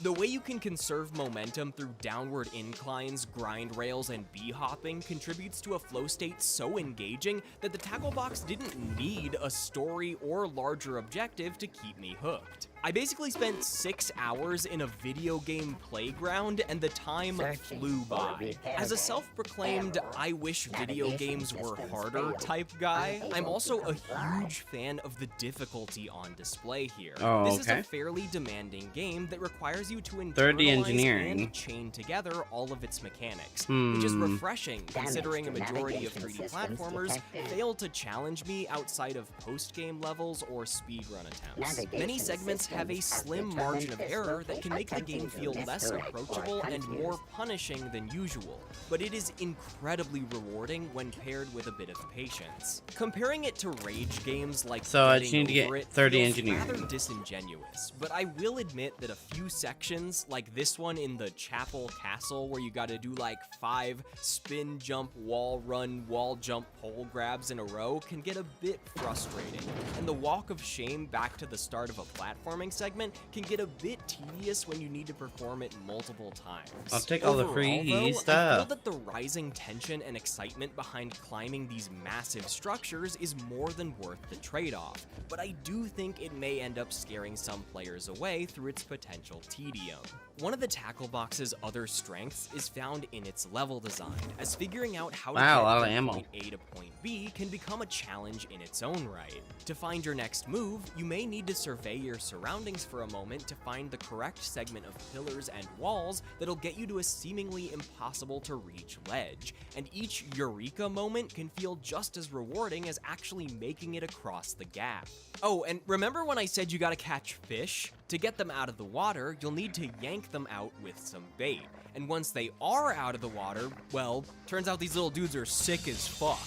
Since these two-legged freaks can also perform most of your platforming actions, chasing after them turns into a clever game of parkour tag where you gotta surprise them around corners or chain together slide jumps to catch up. It's a hilariously fun mechanic. Wow, I suck. My You only get to strong live. piece of feedback after playing the demo is that needing to input a crouch before the slide kick makes an important mechanic tricky to execute, and having to chain together 3 buttons for the slide jump is incredibly awkward. That's about it though, especially since they've patched a couple of my more minor complaints while I was working on this script. Long story short, the tackle box fucking rules. The developers at Filet Group have an incredibly strong vision that seeks to evoke the spirit of classic 3D platformers while carving a path that feels fresh and exciting.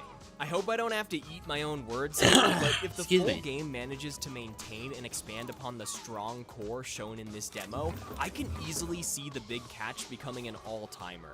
It's that good.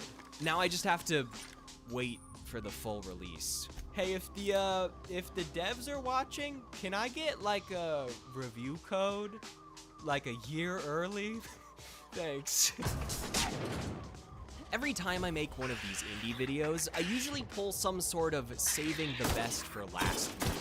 Whether it's the sheer scale of Crosscode, the emotional storytelling of Pyre, or the mysteries of Tunic, I try to save the most memorable experience for the end.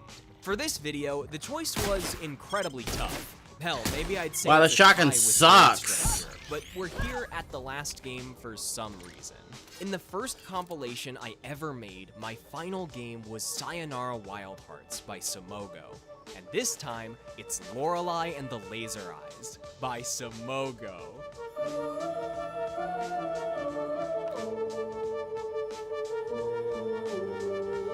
Okay, good music.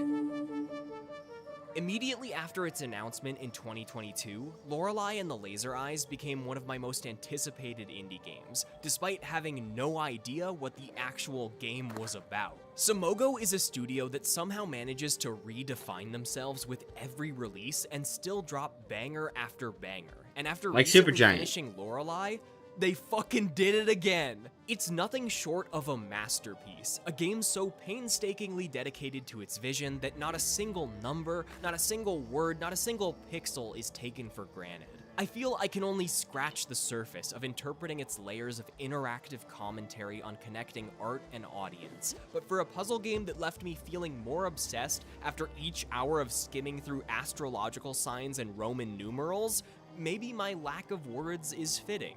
Two of its main inspirations, the original Resident Evil games and an avant-garde French film from 1961, are both outside my wheelhouse in terms of analysis. But maybe the feeling of getting chased through a haunted manor by a floating suit with a maze for a head illustrates what it's like to play this game better than I ever could. All the store description page will tell you is that Lorelei and the Laser Eyes is a game about a woman invited to a hotel by an eccentric man to participate in a strange art project. As unsure as the player is about where or when they are, the Steam page is too.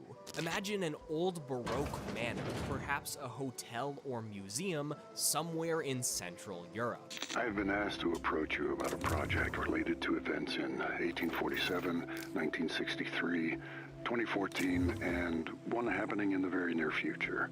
The game itself is a neo-noir escape room of sorts, as you're tasked with exploring a strange manor in search of clues about the past, present, and future of those involved with the project. The puzzles themselves are layered in a way only a video game can be, as Lorelei uses its interactive medium to the fullest extent. It is art about interacting with art, as creator and consumer. You interface with text, drawings, photos, movies, music, even games inside a larger game, and they all help tell a story about what it means to create art and release it into the world. Hidden within the game's red mirrors are constant reflections. It feels deeply technical and magical, concrete and surreal. Every puzzle and solution contributes to the story, and the story itself is like a massive non-linear puzzle to piece together in your mind. But for as much abstract imagery as I can paint about this game, the puzzle design is very logical. There is always one correct solution, one truth. Puzzles start out simple enough with years, dates, Roman numerals, and a bit of math, but slowly evolve into bizarre riddles and optical illusions across eras of time in reality and fiction. They aren't so much about finding the solution as they are about interpreting the means to input it, which goes along with the whole interfacing with art thing.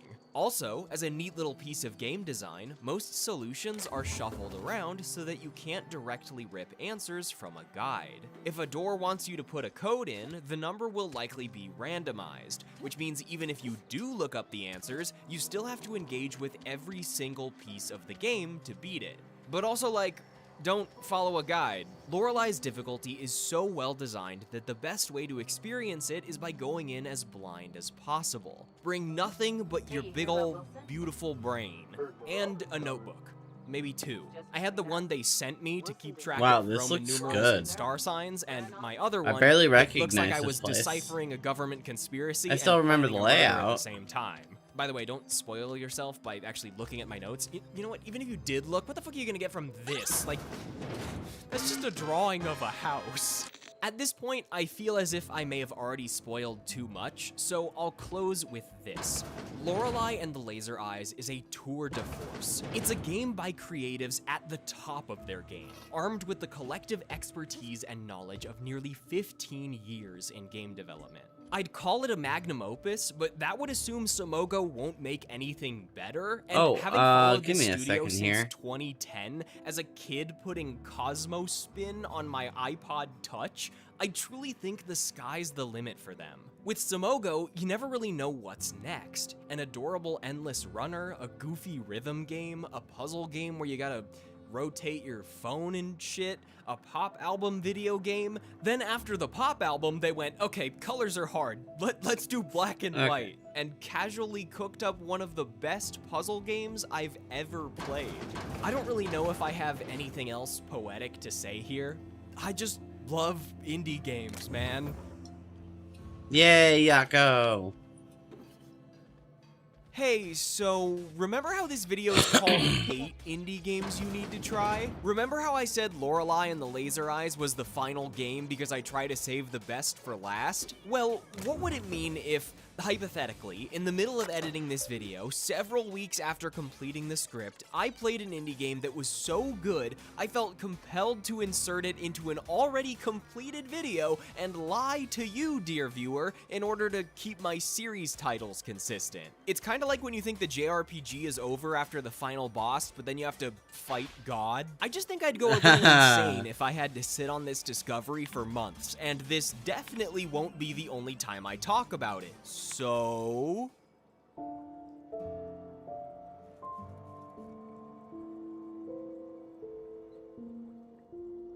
Now, what is this game called? I think I've seen it. Nope. 1000 Times Resist is one of the best narratives I've ever experienced in a video game. I was gonna say you should get a jump on it before all of your favorite video essayists start talking about it, but Jacob Geller beat me to the punch. This is an incredibly emotional experience from a small, passionate team with an unwavering vision.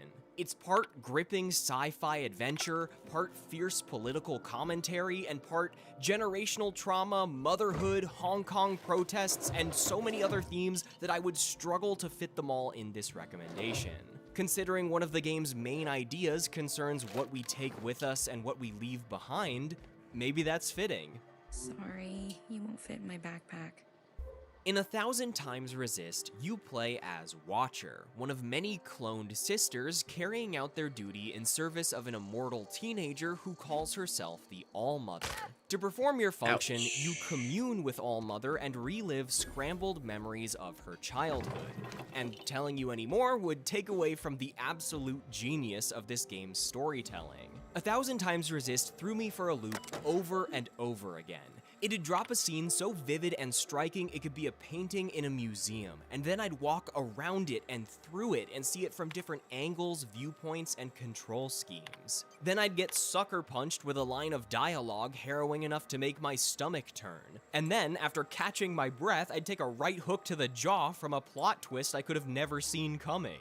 Also, every single line of dialogue, which there is a lot of, is voice acted, which is just insanely impressive and contributes so heavily to the overall experience. Sure, it's not a game that communicates a story through intense decision making or challenging gameplay, but it's a story that can only exist as a game. 1000 Times Resist being described as a visual novel walking simulator undercuts the impact of being able to observe and move within the game's physical spaces, as I was honestly underprepared for the sheer emotion that came from simply existing within the different areas the game presents. Being able to move within hundreds of scenes and observe the intertwining relationships across time and space as you jump between memories is so immersive that every time I try to consider 1000 Times Resist existing as a book or a movie or a show, it just doesn't work. The way it incorporates the surreal dreaminess of memories into parallel non-linear narratives through inhabited perspectives, camera angles, senses of scale, even just objects shifting and disappearing as in Frontier Justice. The office is writing a promotion. Purchase 3 criminal investigations and the 4th one's free. I feel like you're trolling on that one. Could be wrong. As a Spacer's Choice constable, I am authorized. Know how to carry yourself in a fight? I've got bounties out for these 3 marauders. Cross them off and bring me their fingers. Just 1 per marauder, please. I'll dust off the old fingerprint roller. Wow, gross. As long as your questions fall within the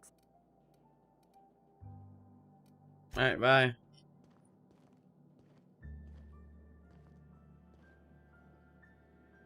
Oh, hey, I know him.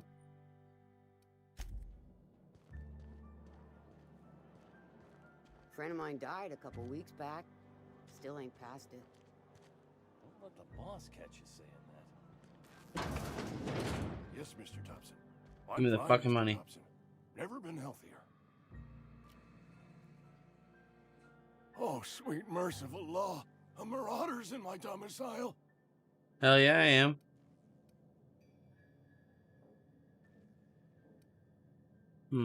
Please don't kill me. I still gotta pay my gravesite fees. Wait a second. I heard marauders don't talk much. You can talk just fine. Did Mr. Thompson send you to put the fear in me? Well, you tell Mr. Yeah, why Thompson not? I'll be right at my post. Tomorrow. Bright and early tomorrow. Because I'm definitely not plagued. As spry as a spring chicken. That's old Abernathy.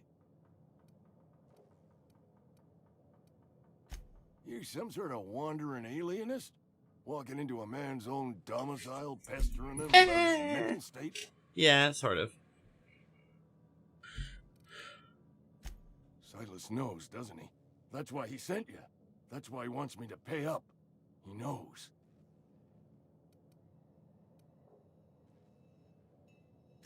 I'm dying. I'm not long for this world. The date of my expiration is fast approaching. And soon I shall be ushered through the great cannery in the skies. Cool. It's plague. Has to be. Silas knows. He knows I got 1 foot in my grave, and now he wants to charge me for the other one.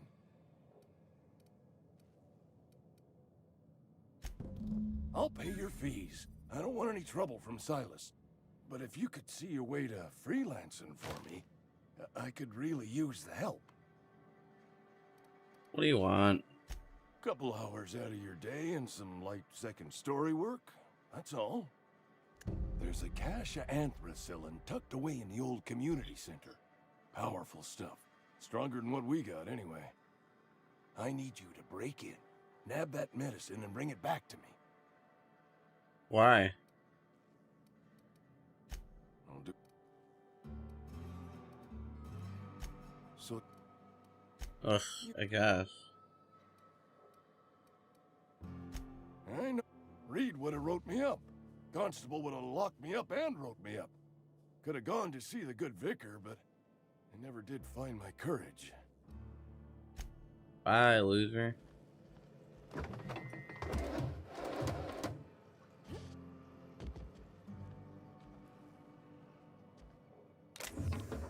I want all your stuff. Can I have all your stuff? You got a big house.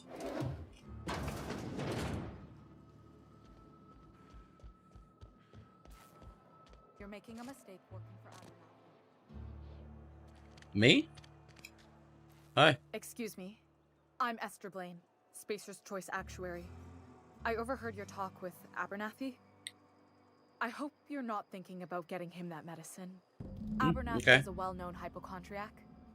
Anthracillin is wasted on him. You're better off selling it to me instead. Why?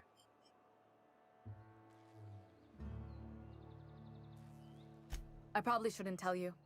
Don't want you implicated for what I'm trying to do. Then I'm not doing it. Alright, here's a summary. A lot of sick people in this town, and we don't have the medicine to treat them all. Can't reach out to corporate without crossing a river of red tape, so I'm reaching out to you. I'm paid better than Abernathy. Whatever he's giving you, I will do you one better. Okay. That's all I can ask. Where do I find you? I've got some time. Never mind, bye.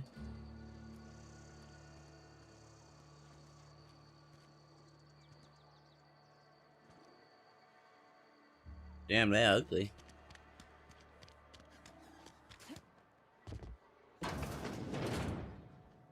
Give me the fucking money. Merciful law. Is that a marauder's outfit? I don't want you wandering into my shop wearing something you've lifted off a corpse. Please don't touch anything. Your hands are probably crawling with germs. Then I will Physical touch you. hygiene recapitulates moral hygiene. Cleanliness is next to lawfulness. If you don't give me the money. No, thank you. That's quite all right. I've seen enough body parts in my line of work. I'm Conrad. You will report to me if your hair fails to meet Spacer's Choice aesthetic standards. You will also report to me in the event of your death, whereupon I will clean and prepare your remains for interment. Ah, gravesite fees. Silas and I had talked about this at length. I thought I'd made it clear my pecuniary situation precludes the necessary restitutions.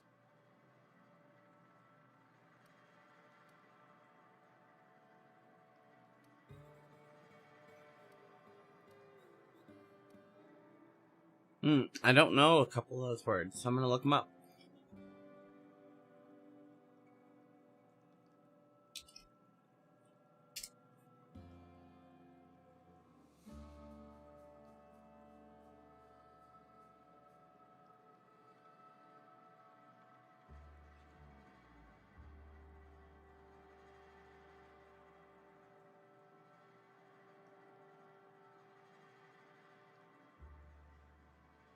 Okay.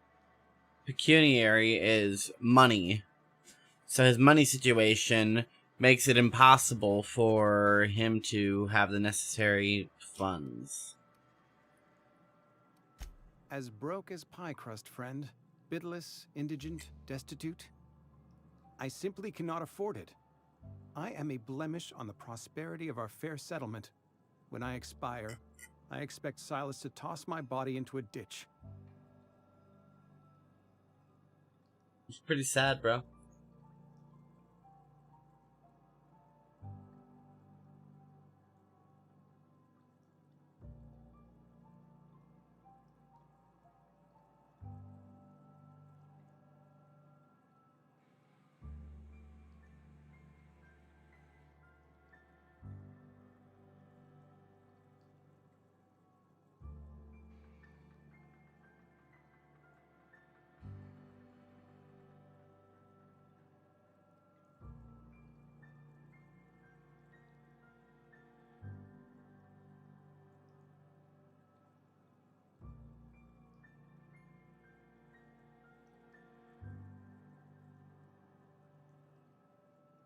Huh.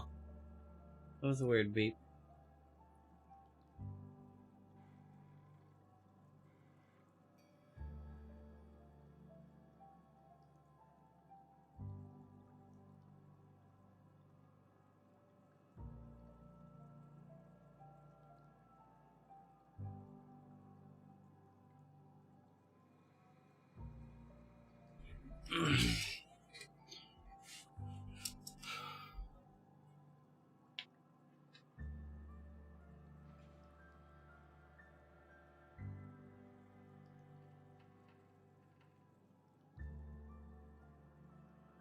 You turn around, it's this feeling that makes it a video game.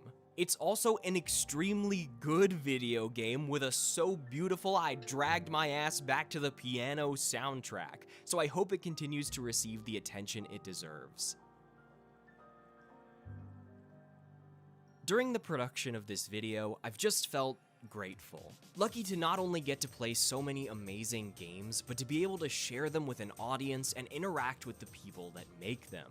Void Stranger and Rabbit in Steel brought me and my friends together in ways I wish every game could. I got to play another game from Samogo, the creators of the Sayonara Wild Hearts, the game that sparked my first compilation and now serves as the recording I reach for when I need to place footage over the phrase indie game. 3 years ago, I got to interview one of Aggro Crab's lead developers, and now I get to watch the immense success of Another Crab's Treasure right alongside the little krill plushie they sent me. I've received incredibly helpful music advice and encouragement from the composers of Penny's Big Breakaway and Picayune Dreams. So many of these games and studios live at the heart of my desire to create, and these videos have quickly become some of my favorites to write. The excitement of sharing cool stuff with the world is a frantic desire that pushes me through the weeks of doubt, frustration, and anxiety that accompany the creative process. Sometimes it feels weird to do this whole internet thing and be perceived by hundreds of thousands, but getting a comment or reply from an indie dev feels like collecting a piece of Exodia, and it is so exciting every time I'm given an opportunity to learn from these immensely talented people. I'm so happy that I can use my relatively small platform to curate amazing games in a world where there's too much media for any one man to consume, alongside algorithms. Profitable, you see. I've had to keep this old place running with my own savings.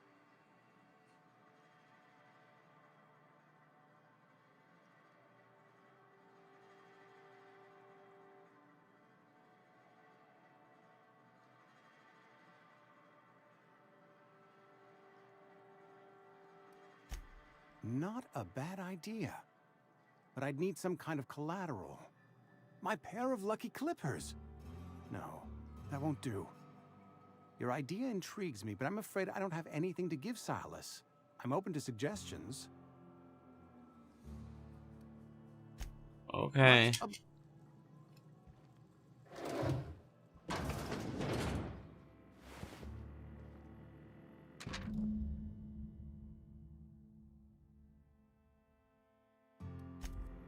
Oh. What can I do for you?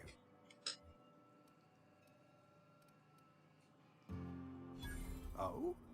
Am I in the company of a fellow doctor? Sort of.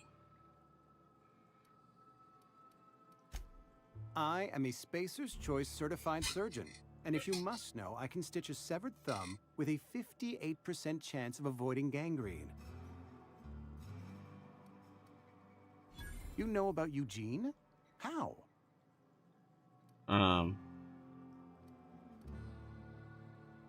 Then, you know Phyllis suggested selling off Eugene's gold teeth.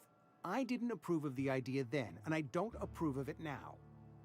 Eugene's golden teeth were a family heirloom, representing 3 generations of poor dental hygiene. He took them to his grave. More than a few. Those teeth were his personal savings.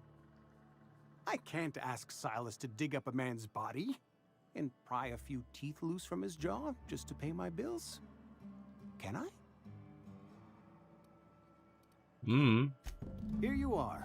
Gravesite papers affixed with my signature and an IOU. Alright. Well. I'm very tired.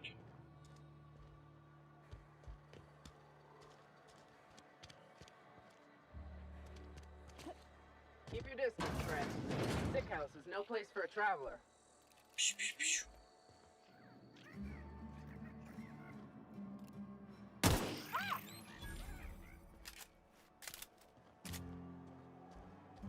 If you're falling sick, I don't want you near me. Okay. I wouldn't worry about it.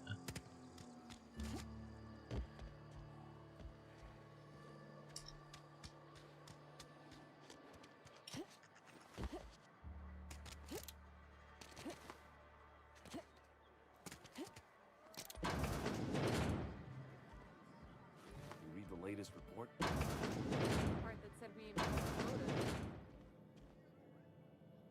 Alright, I'm breaking in.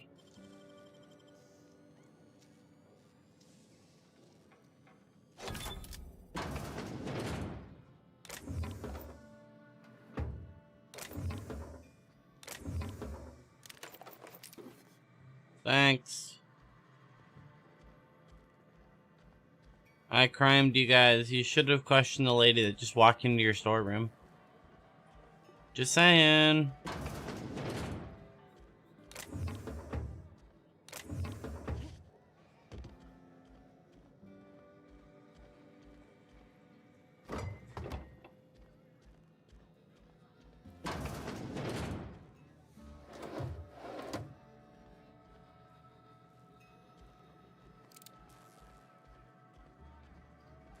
Okay.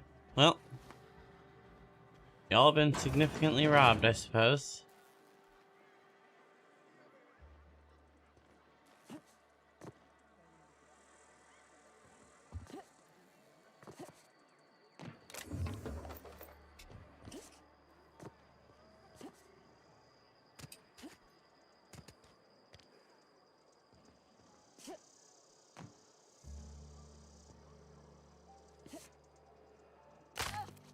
Ow, I broke my foot.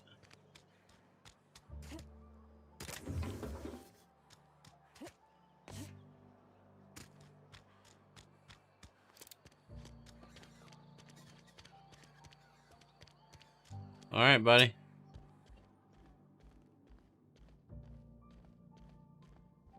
Pow, pow, pow, murdered.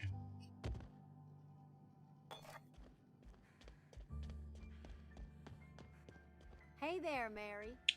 Don't see you around here too often. Oh,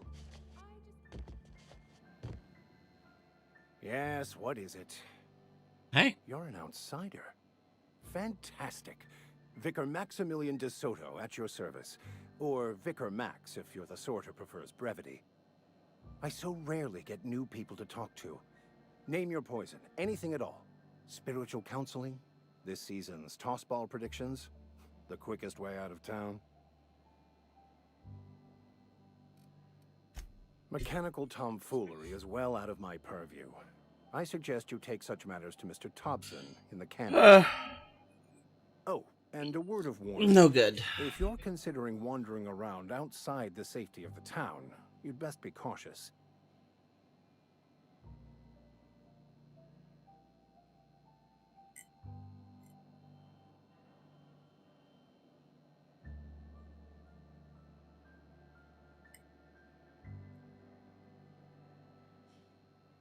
Hey, before this episode starts, wanted to just give a quick follow-up to the Cody Co episode that we did.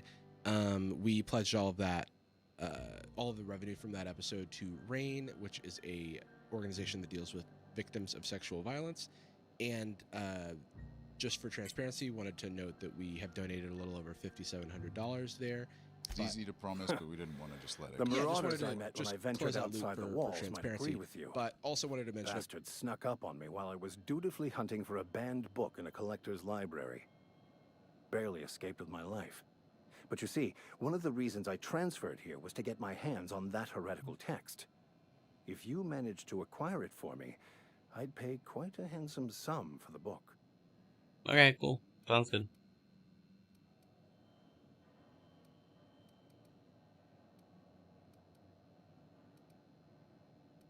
So you'll consider it? I do appreciate you. It's a handwritten journal. A faded blue cover with the name M. Bakonu handwritten in the lower corner. I'll mark where I saw it on your map. Assuming you're serious? No, why not? Thank you. If you retrieve it, you can always find me here. Amazing.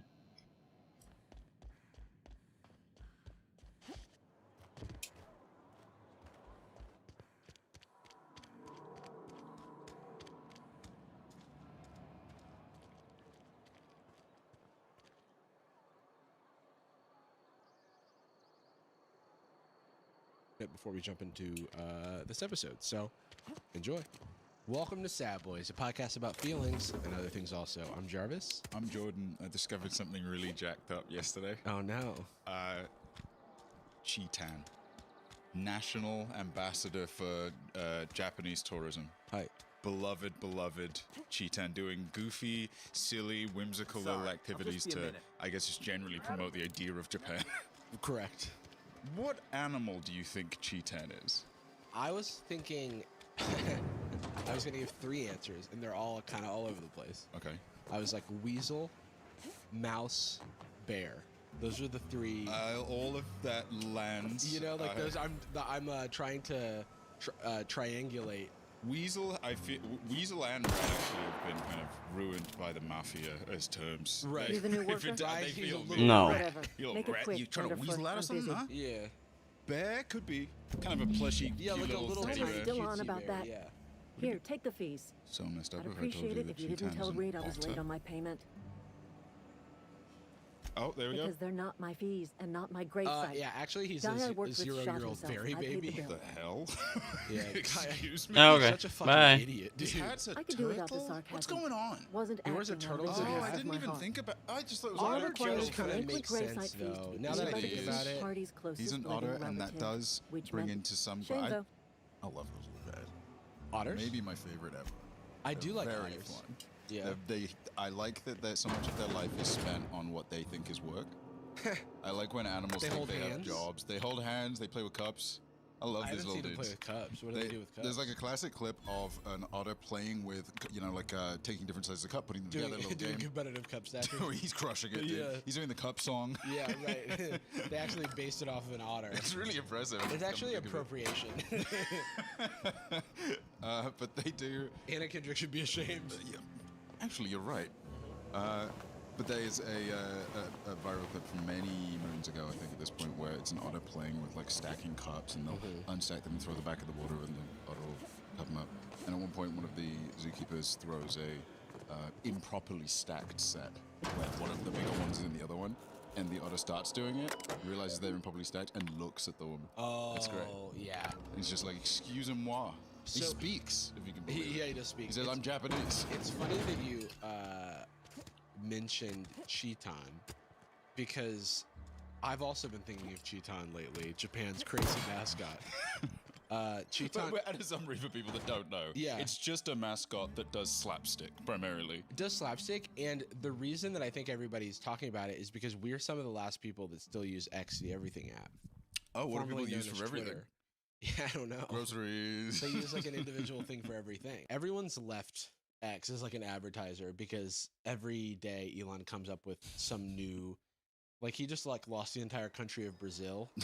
Yeah, it does really suck. Oh, where'd I put it? Yeah. Oh, bugger. And all the advertisers leave, and then every day I see a tweet that goes, you know, Coca-Cola and Apple used to advertise on this app, and it'll be like Elon posting a AI image of himself, like in doing something ridiculous. I don't Him even want to doing say like a Bitcoin collab with Snoop Dogg or something. Yeah, I don't even want to say the things I've actually seen because I'm afraid we might get demonetized.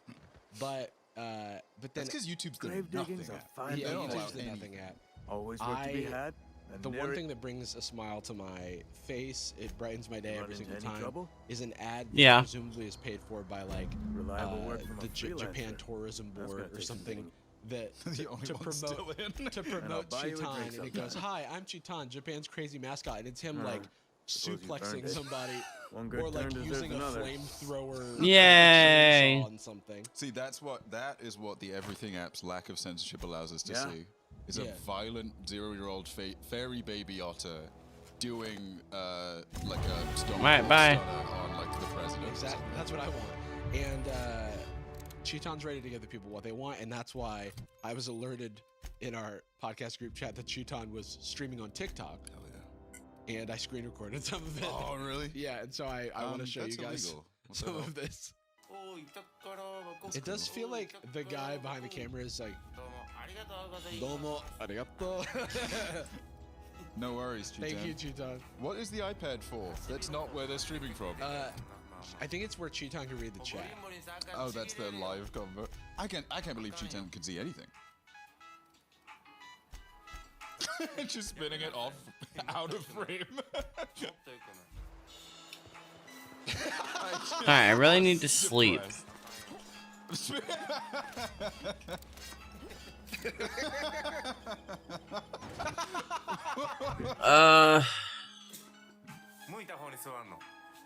It is hard to riff with just an office chair. That's pretty much all I there mean, is. I feel like they're doing it perfect. Sitting, yeah. It's like they're doing emotes. Oh. Move a little. No, Cheetan. 180. Come on, no, Cheetan's like, come on. What a 0-year-old fairy baby. I have a question. Yeah. The bow tie part of their skin. Can I What's going on sleep there? here? Their belly button's out. Yeah, the belly button's out. I don't know The you. gigantic boots. I know. I was really I noticed before that, by the way, that the I know shoulders are every contained face. within I their don't know head. what you're So about. it does look like they're But like this here- nervous, like their shoulders are like way up, like whoa, hey. It is ambitious to do a TikTok live stream where where they could very much You really think so? accidentally reveal That's kind that. of you. Oh, right. There's I've been also trying to Cheaton keep with the Thor's floors hammer. clean. You got Is that the no real one? idea how long This it is the takes to first. This scrub actually the chronologically tiles. came first. Guess I misreckoned you. Sorry about that. I didn't mean to be curt. It feels like We just someone's got some playing like problems a. lately.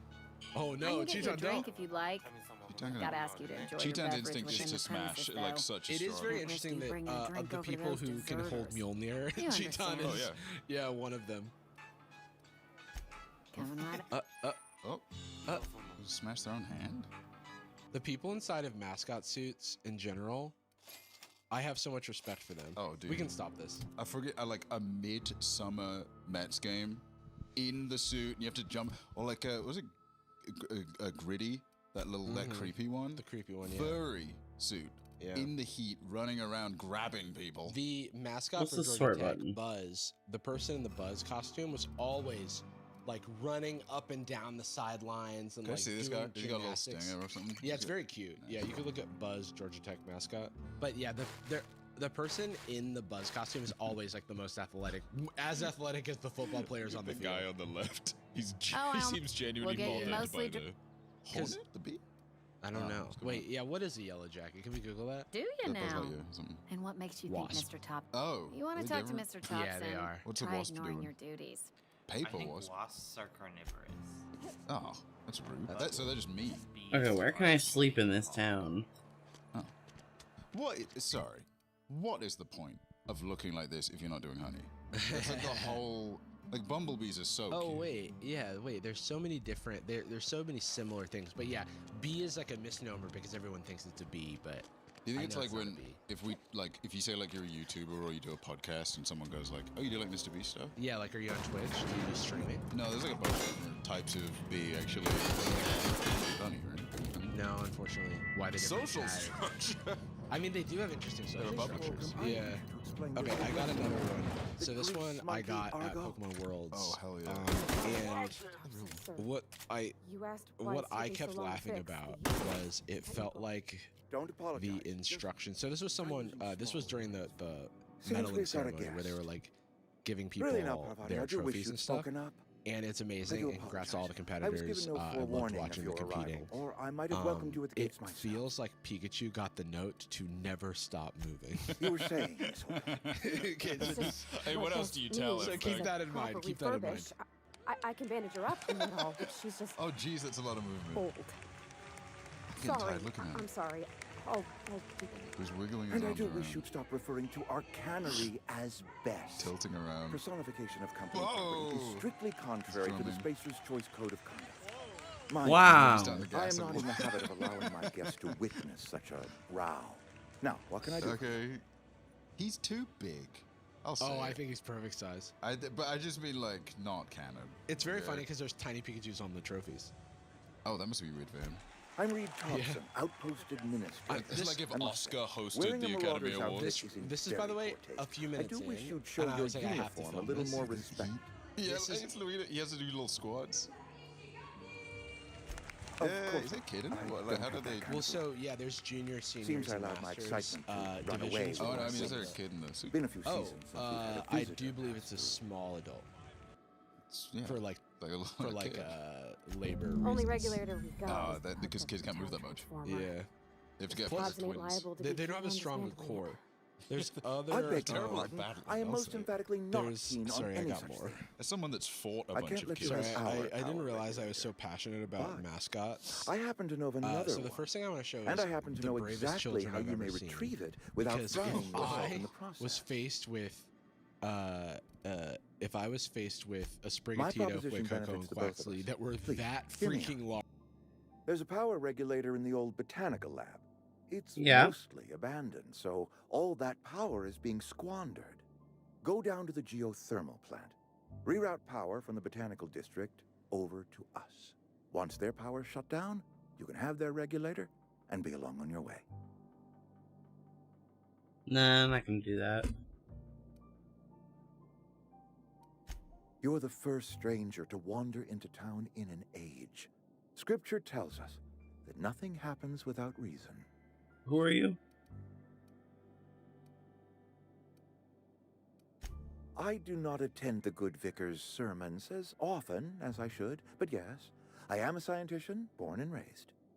And my faith tells me that hard work and difficulty fortify our spirit. Well, this is hard work I ask of you, but there is a reward at the end of it.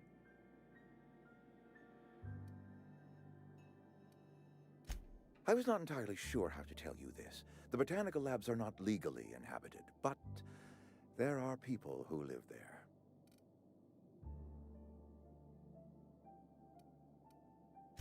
No, I do not imagine they will be pleased. But like a parent disciplining an unruly child, you will be doing them a kindness. The people living in the botanical labs, they're deserters, former workers. I need them back at their posts. I need them to come home. Maybe you should pay them.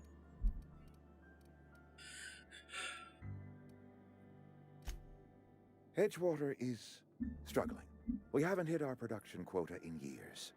If we don't meet our quotas this year, the company might shut us down for good. I need those workers back at their stations.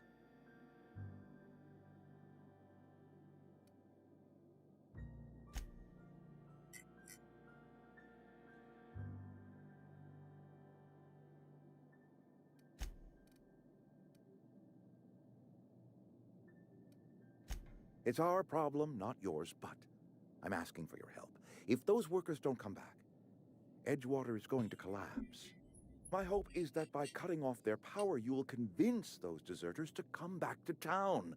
Before you go to the plant, I want you to stop by the botanical lab. Speak to their leader, Adelaide. Tell her the power's about to go, and that it's time her band of deserters came back to town. Of course, I understand completely. Here, let me give you the passcode to the geothermal plant. A sign of good faith for so politely listening to me as I ramble on. Are you setting off for the Vale? Because I know my way around. I mean, in case you want a guide. Meh, I mean, right. if that's all right with you, Mr. Thompson. Sir. I hesitate to part ways with Miss Holcomb, but I cannot deny that she is talented and may prove useful to you. Sure. Great. I got my wrenches and diagnosticators and hairpins and engine tape, so I'm all set. Well, I am glad to hear that. Best of luck to you, and thank you again for your help.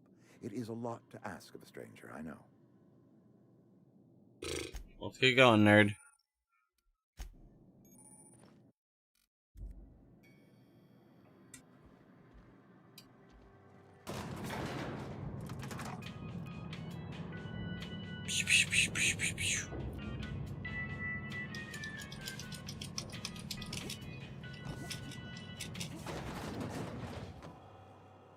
Hey, ma'am, can we talk? Sorry. Can we talk?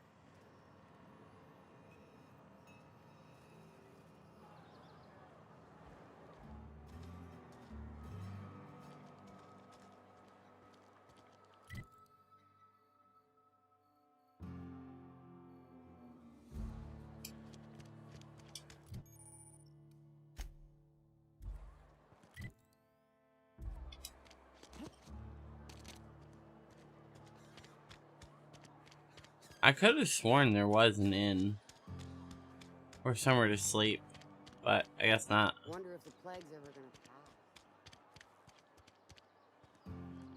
Heard something outside the walls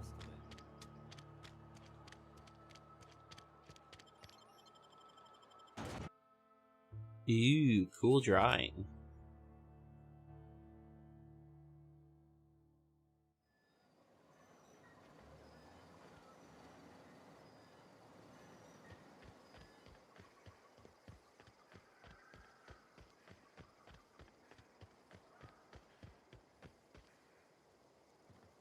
Sure.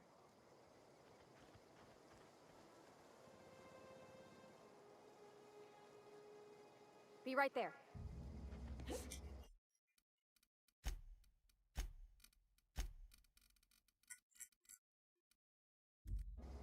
Alright, companion V is attack.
Cool tree.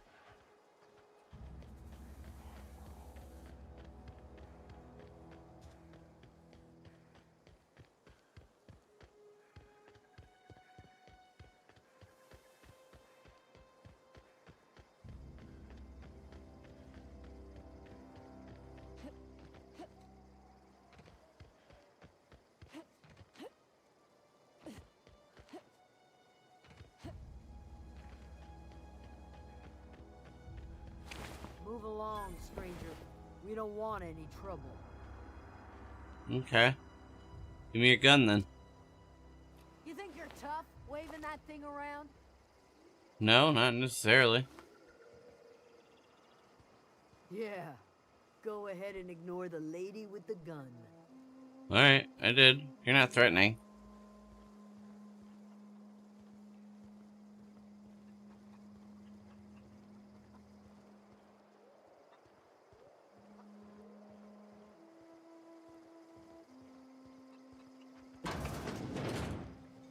Hey. Oh gosh, it's so pretty. Yeah. Alright, well. I don't know how to save my game because I'm in Supernova, so I'm just gonna go ahead and end right here for now. I gotta get some more stuff done before work. And then I'm gonna probably hop on Mass Effect after work and kind of hop between the two. Unless Birch wants to do something, and in which case I'm gonna hang out with Birch. So, anyway, have a good morning, have a good day, bye.